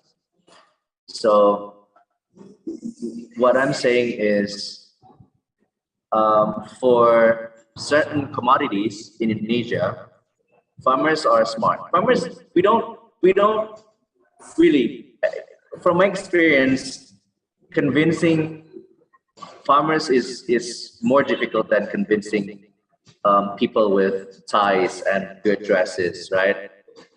Convincing farmers on the village, at the village, talking to them, socialize at the village hall, is really creates more sweats than if you are presenting at the hotel, because it's hard to convince them. Farmers are smart, and I think our farmers are smarter because they know now the agriculture practices. They know, they have the good understanding of the government support, like microcredits, KUR. They know the existence of potential projects as well. But also in other countries, actors or stakeholders are not really working together. They work in silos. So business are working alone, NGOs are working alone, governments are working alone. Whilst in Indonesia, we're shifting now into more collaborations and partnerships. We're shifting now. We understand that this is the key. So that's why I think from the, I believe during Pak Arif and then Pak Rajas also remarked, we heard that these collaborations, we had this word of partnerships, and it's ringing everywhere, right? So this is a very different. We understand this. We have a concept. We know that we could not work in cells. We need to work all together to create more impacts. And I'm so happy that governments are leading this, Pastor Andy. Whilst in other countries, they're probably not. Trust me, it's really hard to implement project or initiative if government doesn't support. Those are not the case in Indonesia, because now I think we're shifting to better future. And I believe that the Agriculture 4.0 is we're walking on the right path. I think other countries as well understand that the agriculture sector in Indonesia is something to learn. I've been, during my work at Agro, I've been approached by not many countries, but countries in ASEAN, like Vietnam or Cambodia or Philippines, to learn either specific, how that we can share best practices from specific commodities, or just from the agriculture sector as a whole. So that is something that we should be, I think, proud of. I hope that answers, Pak Dosen. Yes, thank you very much. And of course, the trust relation we have to give maintenance between the extension company and the farmer. Yeah, absolutely right. Thank you.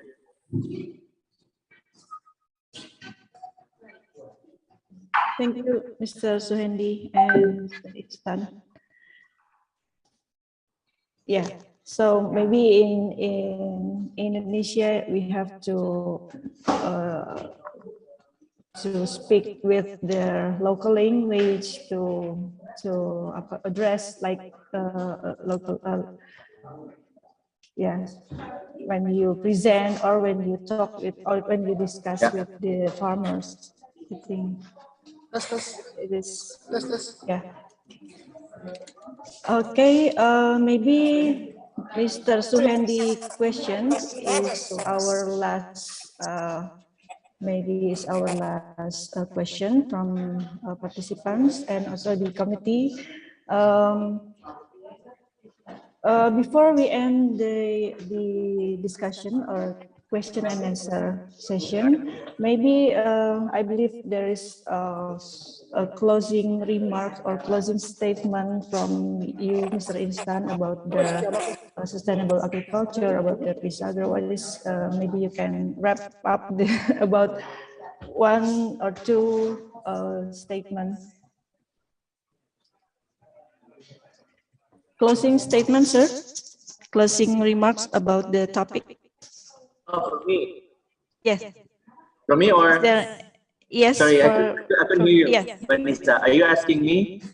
Yes. There's. Okay. Okay. Thank you. Yeah. So my closing remarks is something along with again, I need to repeat what I just said earlier. Yeah, agriculture sector, despite the pandemic, despite all this performance, right? The economy, we're thriving, we're performing well, right? It always shows positive results in the national income. But there's still a big challenge, right? As I mentioned, the challenge lies within the smallholder, because the smallholder is the key. Smallholder is the very dominant of our sector. So then I think if we want to work together to help increase the sector, then we should help increase help the smallholder, right? There are four main accesses that we could all think of, that we can all consider. One is the access of input materials, as I said, access to markets, access to capacity building, and the last one is access to finance. Access to finance is key. We talk about micro credits, how that it could help the smallholder, but they are still challenging on the ground. So those are, if you want to help those smallholders, let's make sure that those accesses are well provided by all of us. Yeah. One more thing to share. So, ladies and gentlemen, Bapak Ibu, if you take a look at my background, Pisagro in collaborations with Kadin, yeah, we will host a webinar for public, and it's an international webinar. It's going to be presented in English, and we're happy to have all of you. We're going to focus our discussions on financial inclusion and digitalization for farmer and SMEs. We'd be very happy if you're there. I'm going to share the registration link on the chat box, and that's it. We hope that it's a way that we can all together to help our farmers and SMEs. Thank you. Back to you, Manisa. Okay, thank you for your closing remarks, and also noted June 30. Yes, June 20, the webinar, the international webinar from Pisagro and Kadin in collaboration. Yes, thank you, Mr. Insan, and good morning. Still morning in Italy. Yes. Okay. thank you for joining us and for being a speaker in this summer course in this international webinar. Thank you. Good afternoon.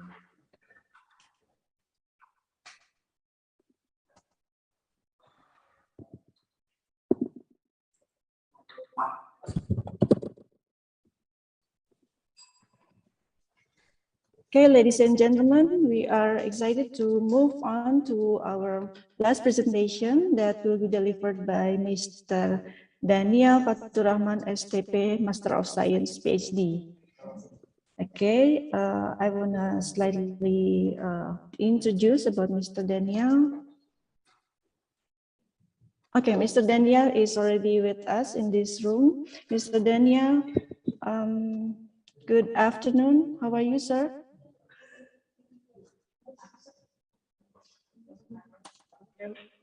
Hello, good morning. Oh, good morning. Sorry, good morning. Thank you. Thank you, Ms. Anissa. Sorry for the background because I just arrived. I'm waiting for the next flight, and actually I have to go to Valencia today after 1 hour. So yeah, it's now morning at 9:54. Yeah. At 9:54. So, Okay. nice to meet you. Nice to Should I meet you start? too. Okay, Should I share Mr. the presentation Yes. now or this presentation? I have to use mine. Yes, you may. Yes, you may deliver your.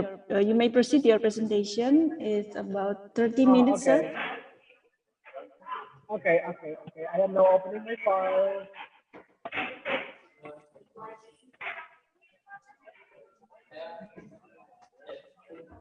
We have already here the Fresco technology, the post-harvest technology extending the shelf life of fresh fish.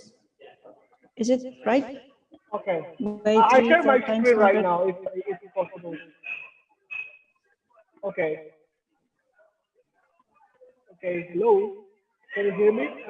Miss Anissa. Can I Yes, start? it's already shared by Mr. Suhendi. Is it the same presentation, Yeah, the sir? same. But now. Okay. Okay. Well, oh, Yeah. you would like to. I prefer use mine so I can see it exactly You from my prefer computer. you share. Okay. Thank you, Mr. Suhendi. Yes, Mr. Daniel, Okay. it Now, started screen. just how many minutes do I have? How many minutes do I have? 30 minutes for the presentation. Yeah. 30 minutes. 30. 30. 30. Yeah. Okay. 30. Yeah. Okay. Good morning, everyone. Okay, let me introduce myself. My name is actually already well introduced by the moderator. Thank you for the time and opportunity. Actually, here I am invited as the CEO and co-founder of Western Technology Private Company.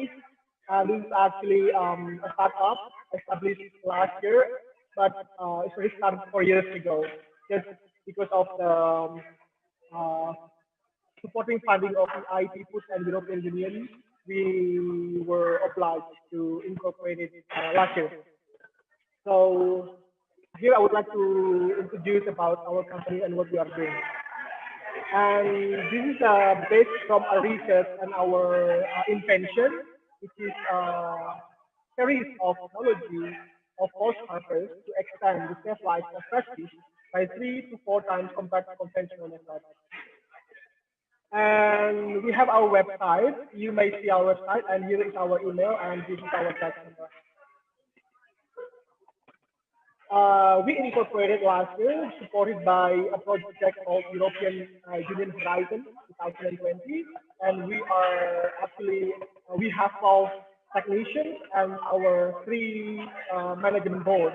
Me here, myself, Daniel, and also my business co-founder and CEO, Marios Asinu from Greece, and we have chief of board advisor, Giancarlo Colelli.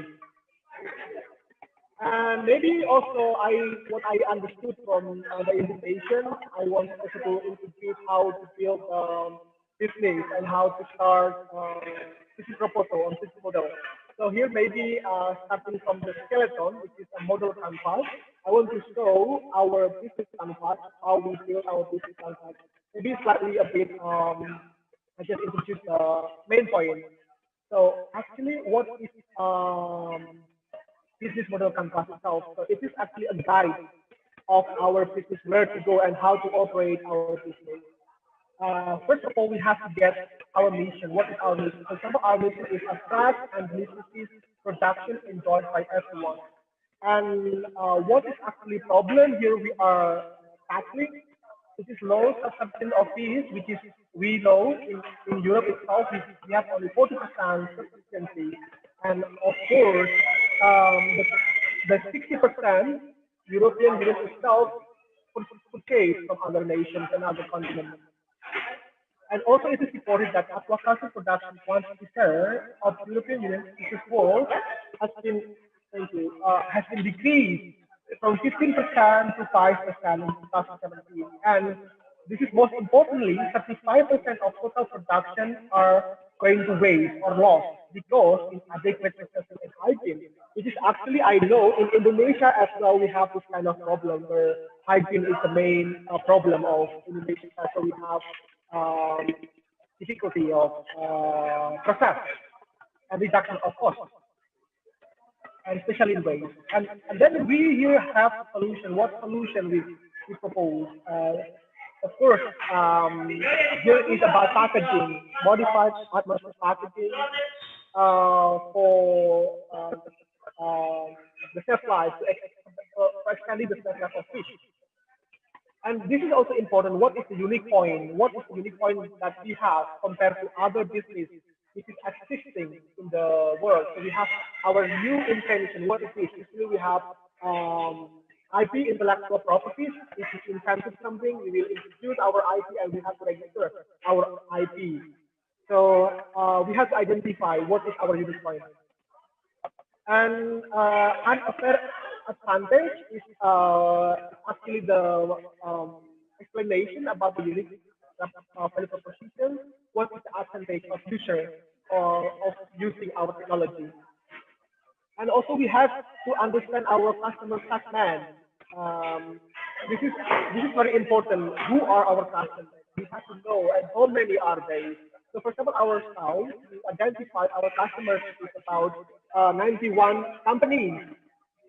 We have 91 companies, and also for aquaculture, we have around 100 unique companies. And we have to know also what is the existing alternative, what is existing technology nowadays, and what key metrics we are measuring for the success. And also the main concept.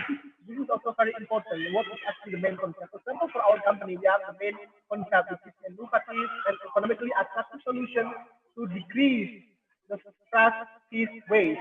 This is, we are underlining fresh fish waste. So we are talking about fresh fish, which is not frozen, which is not processed, which is fresh with a high nutritional level. And also how to run our business. Let's understand also the channel, what channels we have. And also who are our adapters, only adapters. So far, for example, we have only little company which also already big in the European Union. We have this customers which is already using our technology, and we have to understand who is our early customer. Okay, maybe other point are the cost of structures to understand the business plan, how much cost we have to have, and also most importantly is ecosystem cost. Nowadays very important. We have to understand about the sustainability on the ecosystem, as well as this is like one of the goal of sustainable development destination, for example. So we have to pinpoint on that problem nowadays, which is very important. And also revenue, how we can get our revenue, and also beneficial for social society. Okay, so this is like the skeleton. We have to understand if we are coming from the business people with the knowledge of agriculture or agri industry. So this kind of system is important to be built in the first time. I hope you got already these materials that maybe you can understand how you can make your own adapting from our company. Okay. The next, for example, this is the main point I am explaining from the business campus. So what is the problem nowadays? We know that this is the data from FAO, the World System Outlook. The marine sector already reached the maximum capacity, which is already there since 1980. So they are our main 80 million tons per year. And nowadays, aquaculture is existing. I believe you know that now aquaculture is suffering all the demand in the world. And this is the industry like this. And regarding European Union itself, we have a stagnant production, which is around 40%. So this point is our stagnant maximum capacity, which is 5.5 million per year. And unfortunately, from 5.5 million production, 2 million fresh product is going to waste.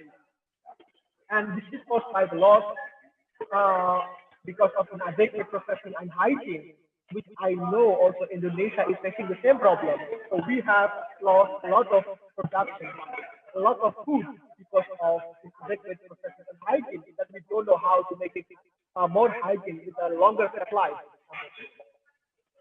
And how come? Why do we have this? This is actually a solution. I'm talking about European Union that actually it's the same problem that we face in Indonesia.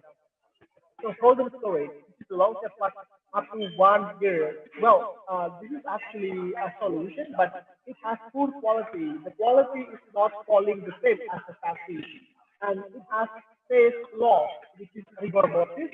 So after you dispose your product, the nutrition value are deteriorating during storage. As well as ice cold storage, for example. We have beautiful presentation, but these has advantage of lower shelf life of up to 5 days, as well as the contamination, because the medium is the ice in one product has some contamination, that will have cross contamination on product. So for example, in the display, you have a lot of types of fish, and a lot of types of fish itself, they have different types of infection or contamination. So cross contamination is prone to happen on the product. So this contributing to food waste, and the shelf life is only for 5 days. And this is again the passive map. This is just a wrapping passive map. So you just wrap the product with plastic or film material, and you have controlling the composition of the gas. So well, actually, this is also already done here in Italy or in European Union, and it has the shelf life of maximum 12 days. And the next, the passive packaging, it is the same. But unfortunately, passive packaging is not user friendly. It takes some force to open the packaging. It's not so easily open because usually it has double sealing method on them to avoid the air to come inside the packaging. And what is the solution? This is our solution that actually we developed already, and we already got the market, which is maintaining the taste, firmness, color, and odor, and also nutritional value, which is protein, lipid, fatty acid, and importantly, increase the shelf life by 54 times. So for example, our products nowadays, we are concentrating on the sea bream. This is the main production in the European Union. We can extend the shelf life up to 40 days fresh fish, and the sea bass up to 30 days fresh fish, and the shrimp up to 20 days fresh condition. What is the technology we use? Okay. We actually co-developed with the university. This is actually important if you have idea, if you have some research initiating with yourself. We should have a collaboration, but actually in our case we have the University of Georgia and also Aarhus University of Denmark. what is it? Firstly, it's grading system. So we grade our product with computer system, and we already have our input product in a good quality. And next is the UVC radiation. This is such kind of disinfection of product of fish from the contaminant, and also gamma aminobutyric acid that we use as the coating material of the fish itself. If we understand coating, I believe we all understand coating. It is kind of a layer, semi-permeable layers on the skin of fish that can maintain the quality up to the desired time. And that is the packaging. We here using some certain composition of carbon dioxide and oxygen in order to reduce the microbial growth in the product. And of course, storage is an important factor, which is affecting the shelf life of product.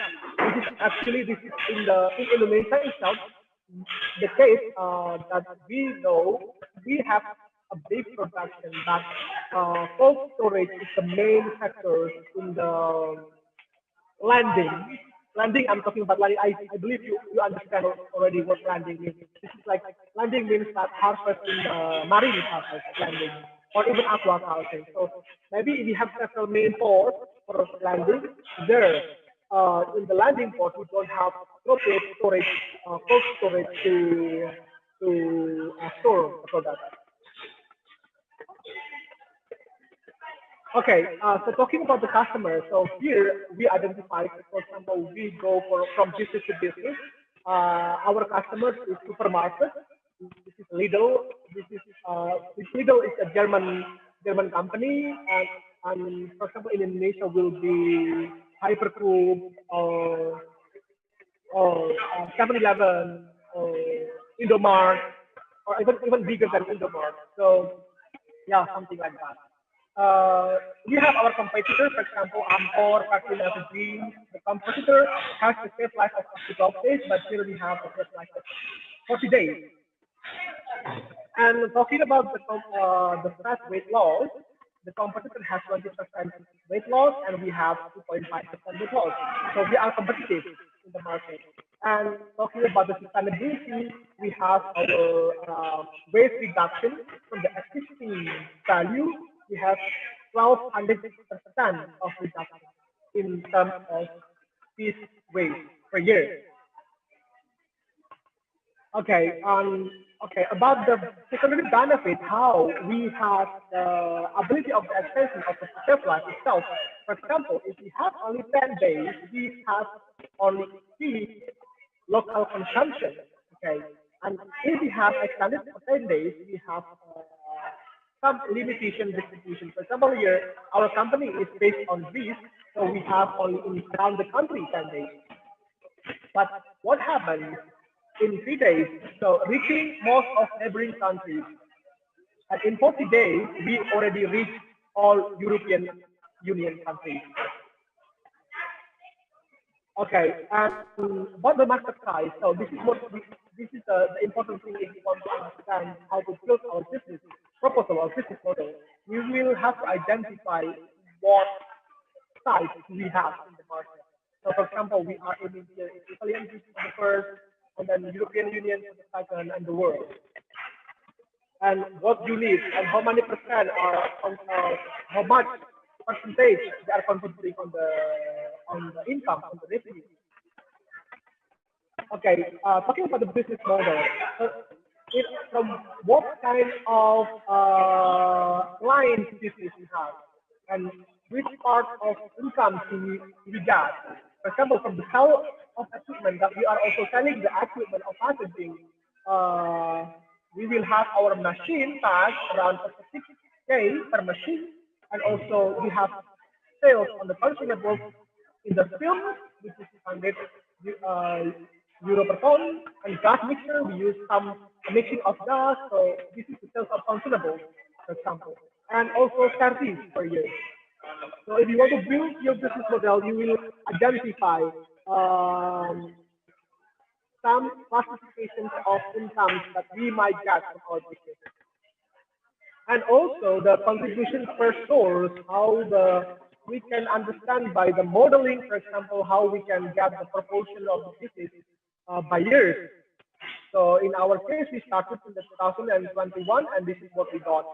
And the projection is like this, the first example of our projection based on the condition in European Union market.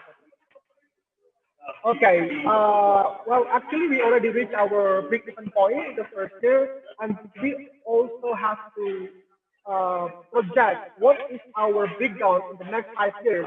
How is our projection in the future, and what kind of strategy we will have, especially for the financial strategy and investment. This is very important. How you will invest your money in the company for the progress of the company. Okay, talking about the impact, nowadays there are so many projects, there are so many funding from around the world. They are requesting on the goal of United Nations Sustainable Development, which is abbreviated as SDG. So here, for example, in our case, we are tackling this problem, which is good health and well-being, where we consider in the group itself the price of fish is very high because we are not sufficient in that. It's only 40%. So people are taking more meat instead of fish. And the second is about the climate change, where you may know that consuming more meat are contributing more to emissions. So with the food that they are producing, they contribute to emissions. So we tackle also this point. And importantly, it's a responsible consumption and production, where we know that we have a big production. Okay, and especially in our case, in the European Union, we have 40% self-sufficiency, 5.5 million tons per year of fish, but we waste 35% of our production because of lack of technology in the post-harvest. So this is our main goal actually, which is existing 35%, which is huge food product for the people. Okay, I'm talking about another partners that we have, which is traceability. Maybe you may adapt also in Indonesia. We have a lot of possibility of using the same idea. For example, this has a code where they use the DNA code. They use special barcode to understand the fish is original species of fish or not. For example, with the type of low prices, you claim that this is the high price of fish, for example. So they have some code which is registered and already stored in the database, and they can confirm what species of fish are in the packaging. So this is to avoid the fraud for consumers side. Okay. So their IP right is their motto is, if you pay for premium, you must get the premium. If you pay for the high quality product, you have to get high quality product.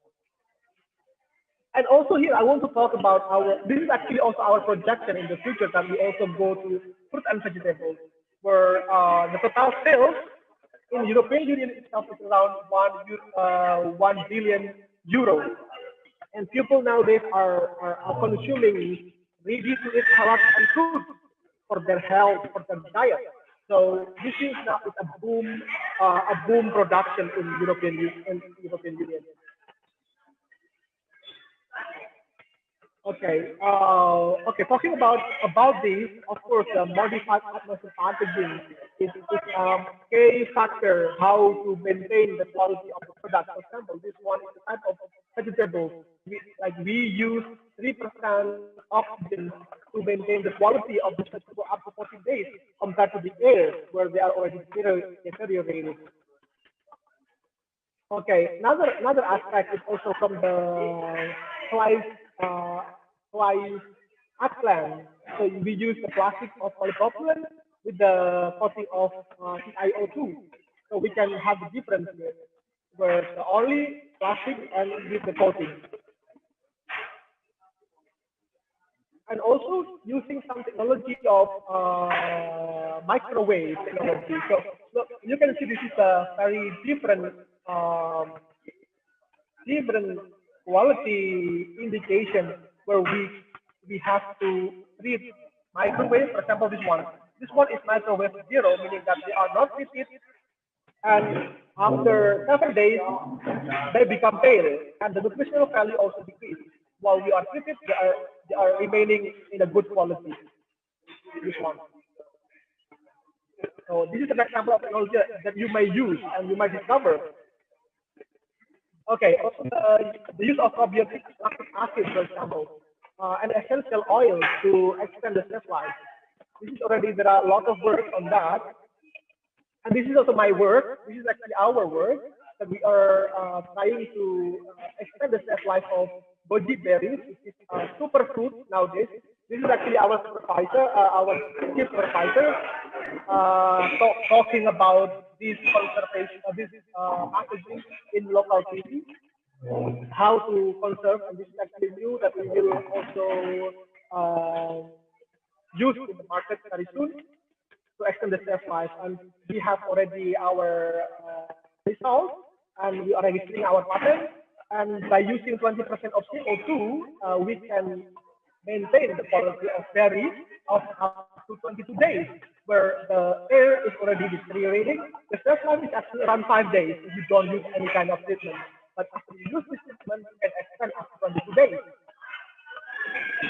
And also the strawberry, for example. Okay. Okay, for example, this one, by using only in 3 weeks, you can see the different conditions. This is only packed in air, and this is packed in modified atmosphere. The quality is so different. Also talking about this is our collaborator. So in Italy we have a company that is Apple Foods, which is extending the shelf life of stable grapes for the direct consumption. They are not possessing any kind of seeds inside, and they are very sweet. And by using 10% of CO2 after 27 days, they can have the shelf life. This is the difference. But the control is already very dropped down. 3 is the level of acceptance in the market. So after 27 days, 10% can extend the shelf life, can still have the high acceptance metric level in the market. Okay, and this is the condition for the modified atmosphere packaging of goji berry, for example, that already we marketed in Italy. The name is loam. So we use, for example, polyethylene fatty material, and we try to use also PPE, and the containers also from pattern PPE, and we store at 5 degrees Celsius. Okay. Another business strategy that maybe are interesting in Indonesia, I just want to give some examples, which is microgreens that you already know, and here in Europe they are already well known, and people are consuming because of the high content of antioxidants and polyphenols, for example, with a very short time of plantation. Okay, I'm talking again about the funding. Maybe also we all have the interest that if Indonesia is also eligible for the fund. The project is called Horizon Project, European Union, and every year they will open the project with funding of around 1.8 million euro distributed all along the project. So every project actually has a minimum budget of 4 million euro each project. That we got it last year, and and also you may, we may, maybe Indonesia may collaborate with this project to have a good and well constructed company with guiding from European Union, of course. So okay, this is the thing. This is the summary of the project. For example, the Pathfinder. The Pathfinder is if you still have this idea, or you want to have a validation of your idea based on research, they will grant you of up to 4 million euros. This is this year actually. The deadline is made and the budget is 183 million euros. The IC transition, if you have already your company and you want to progress with other projects and you want to have readiness level of your technology more advanced, up to 4 to 5 to 6. For example, you have already validated the idea and you have already the concept and you want to validate to the further step of readiness level, you will have this amount of support. And that is also acceleration, where you have the amount of actually 15 million if you can justify what do you want to do with this money. Okay, this is our collaborator, which is also our team of research. So we have research unit of the University of Georgia, and this is our pilot project. Okay, thank you. I will come for presentation.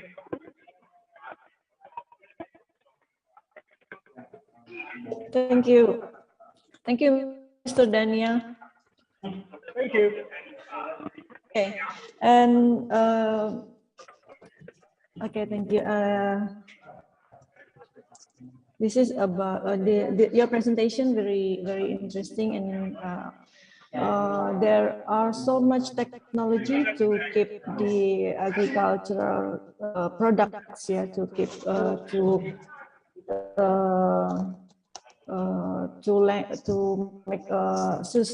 make shelf life longer, like fish and also microgreen and strawberry and others, and also so I'm sure that the Frescon technology is have collaborating with so many company or the other companies and institutions. Yes, have technology. Yes, it's already established or applied in Italy. And what do you think in our country, in Indonesia? It's for example, DNA and for fish product, for barcoding, DNA for barcoding. Okay, actually, I don't see yet technology in Indonesia using this kind of modified outsourcing packaging, active packaging. To be honest, this is actually going to be the future of Indonesia if Indonesia wants to have a higher quality of production. Of course, as I mentioned before, actually, this is actually everywhere. The lack of hygiene and post-harvest technology is the main problem in the fish loss production in Indonesia. Yeah. I believe this is going to be the future. Or maybe we will try to reach Indonesia for the next project that we have.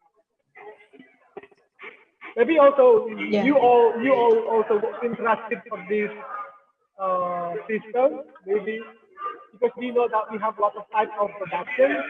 Actually, for example, in European Union, we have our main production, which is sea bream, sea bass, tuna, and shrimp, for example. So, but Indonesia has a lot of type of fish production. Yeah, maybe there are different applications, different technology to be applied. So I believe there are so big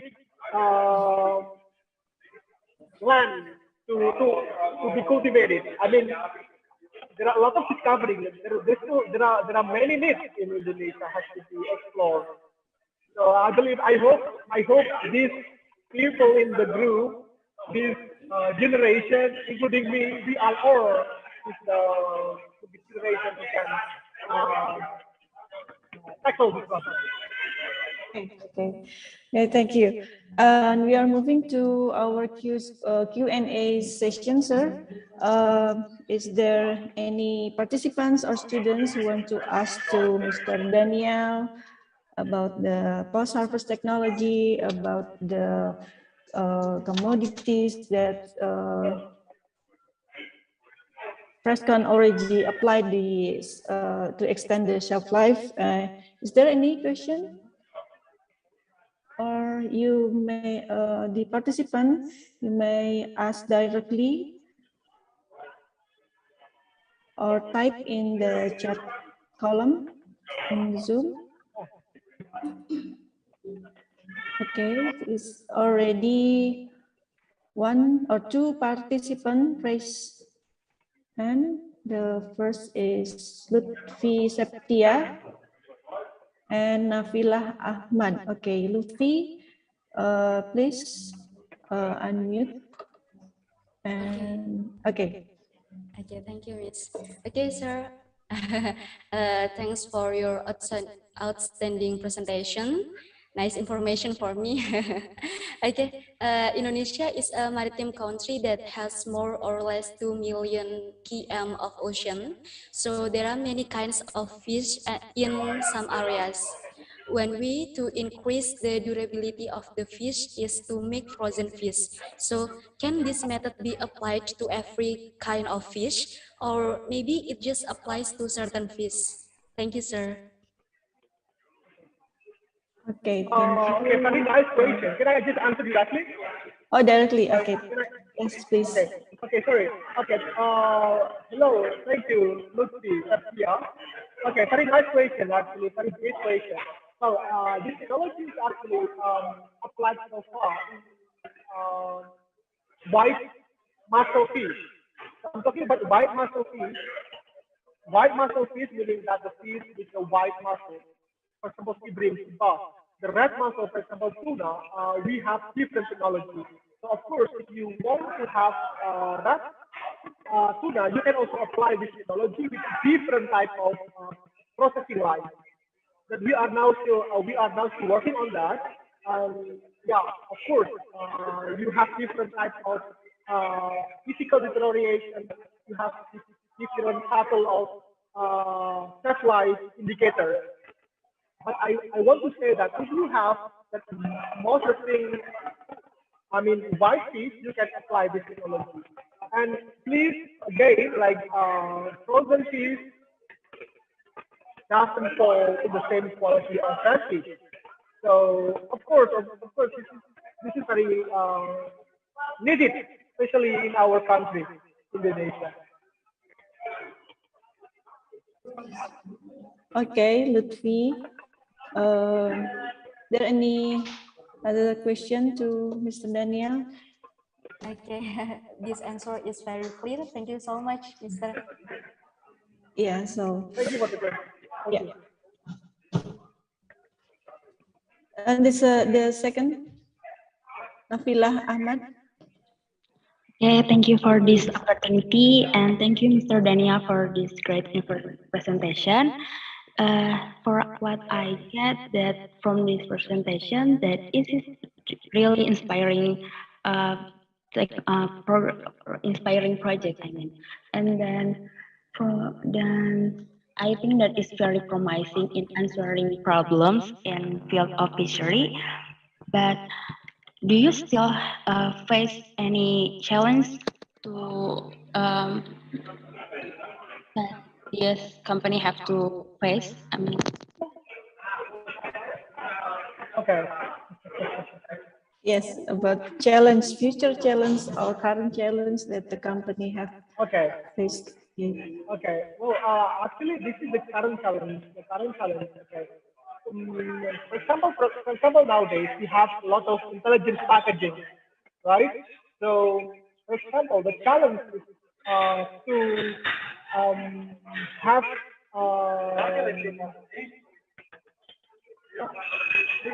indicators of our product. Okay, for example, like this, our technology can survive for certain days shelf life, for example, 30 days shelf life, if they are all well maintained during distribution. Okay, but in the end of distribution, there are also cases where during the shipping they face some heat treatment, or they face some failed packaging. Of course, when they arrive to the consumers, they have different levels of quality that they wanted to buy. So our talent scouting, we are developing sensors to have real life quality level of the fish product. So in the packaging itself, we now develop indicator which is showing the level of freshness of the fish in the real life. So real time, meaning that in the market you will have your level of fish. And we are trying to use volatiles as the sensor, yeah, as the material to be sent. This is the challenge nowadays that we want to develop. Of course, we want to expand the different sectors of fish. Okay, thank you. I hope I answered the question, Nafila. Hey, Nafila.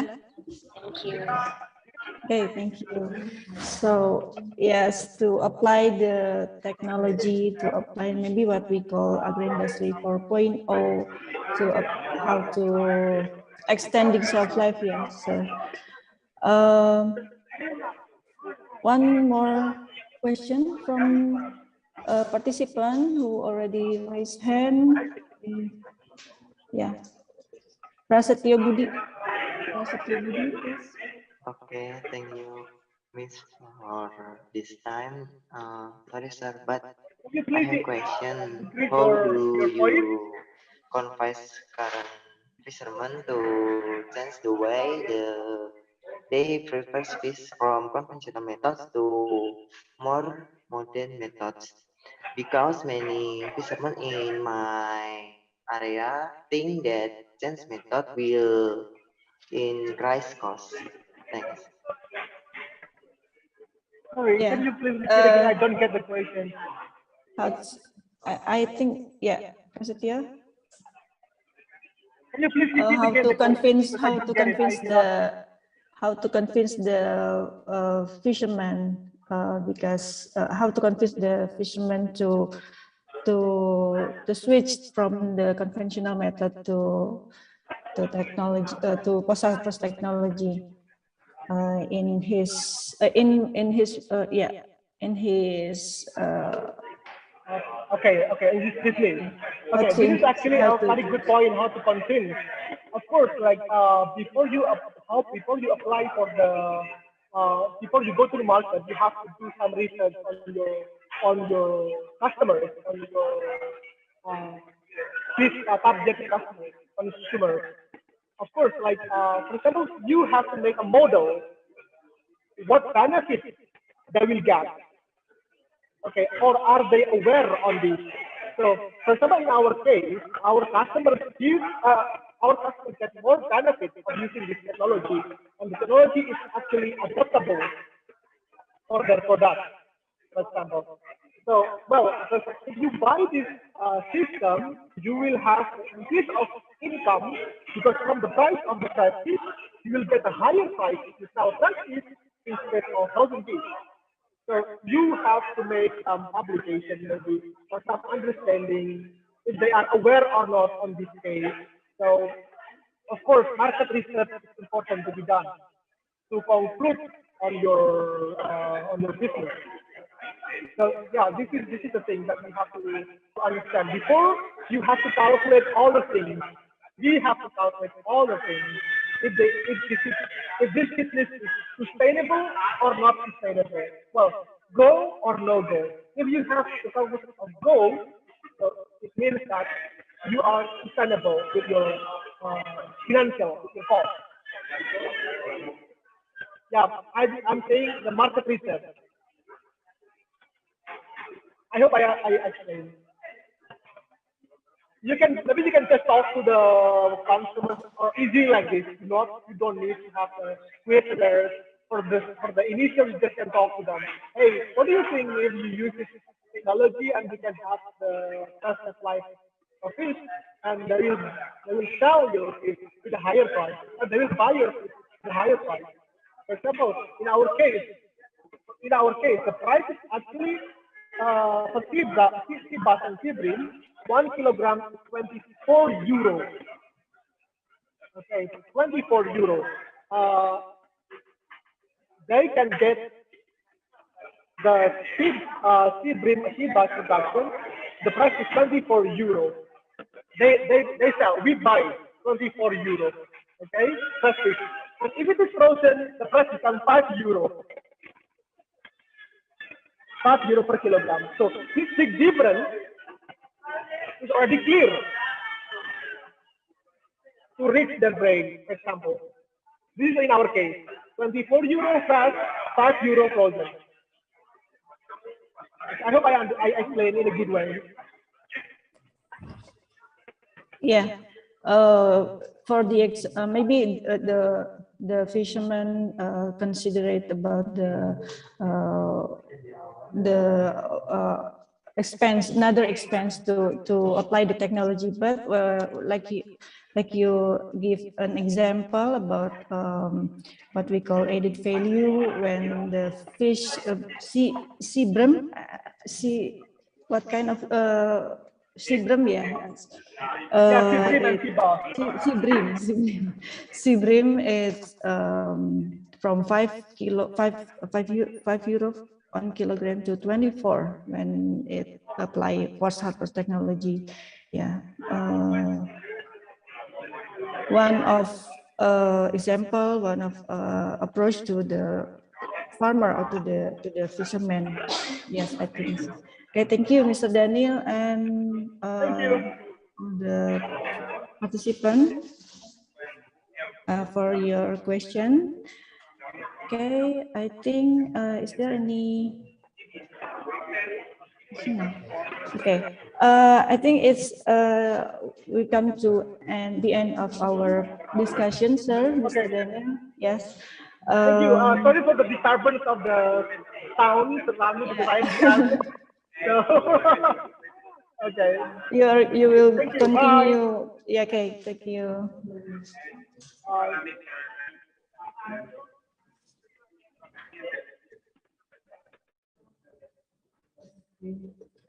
Okay, ladies and gentlemen, this is the end of our discussion from the three speakers. The first is Professor Winarni, and then the second Mr. Ihsan Syafaat, and then the third is Mr. Daniel Faturrahman. It was inspiring. It was giving us more knowledge about the sustainable agriculture and also about the carbon stock. Yeah, the first speaker. And I want to thank Thomas. I'd like to thank you so much for the speaker and also for the audience for your active participation. We still have up to 131 participants until now, and thank you for all. I return the session to the Master of Ceremony, Mr. Gatot.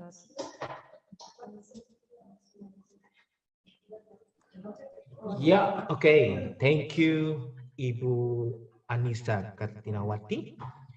Excellencies, ladies and gentlemen, now we have come to the end of this event, the first session of Summer Course Webinar 2022.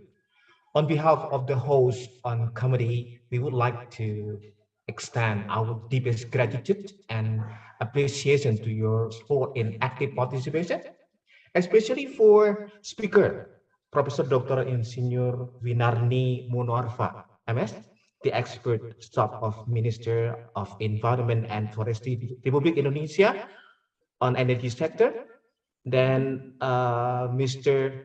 Insan Safaat, Executive Director of Pisagro, and then the last one is Mr. Daniel Fatur Rahman, STV MSc, MAGR, University of Brawijaya, for being keynote speakers of this webinar organizing committee. And then also thank you for a webinar organizing committee, summer course SV-IPB.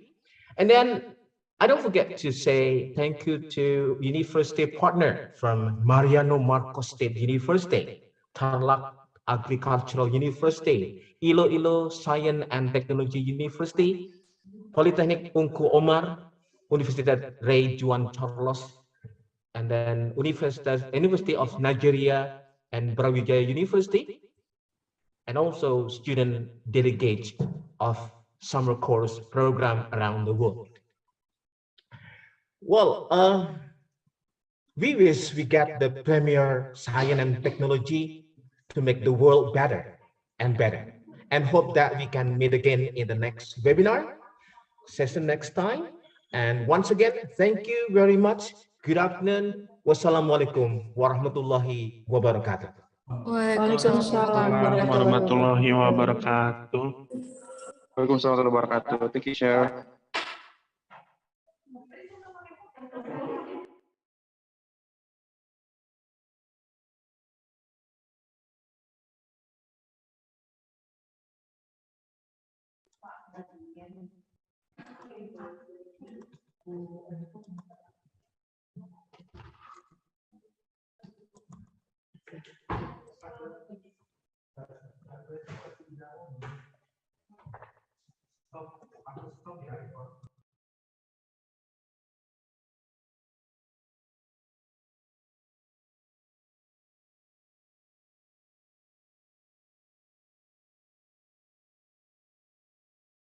Recording stopped.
Kampus terbaik, inspirasi, tebarkan harapan.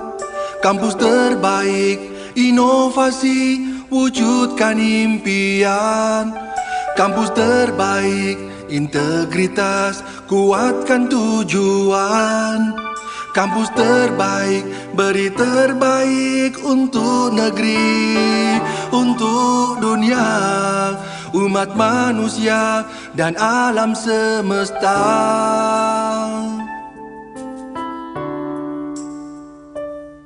Mari bersama hadirkan masa depan dalam langkah dan pikiran agar selalu terdepan, berbekal ilmu dan jiwa pengabdian. Deras arus zaman takkan tertahan, majulah melangkah, oh majulah. Kampus terbaik, inspirasi, tebarkan harapan. Kampus terbaik, inovasi, wujudkan impian. Kampus terbaik, integritas, kuatkan tujuan. Kampus terbaik, beri terbaik untuk negeri, untuk dunia, umat manusia dan alam semesta. Mari bersama hadirkan masa depan dalam langkah dan pikiran agar selalu terdepan, berbekal ilmu dan jiwa pengabdian. Deras arus zaman takkan tertahan, majulah melangkah, oh majulah.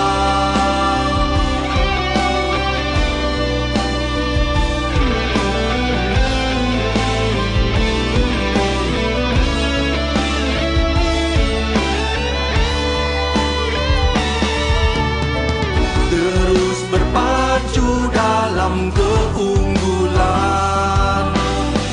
lincah pembelajar untuk kehidupan. Inilah semangat baru, tekad raih kesempatan, wujudkan kampus terbaik selamanya.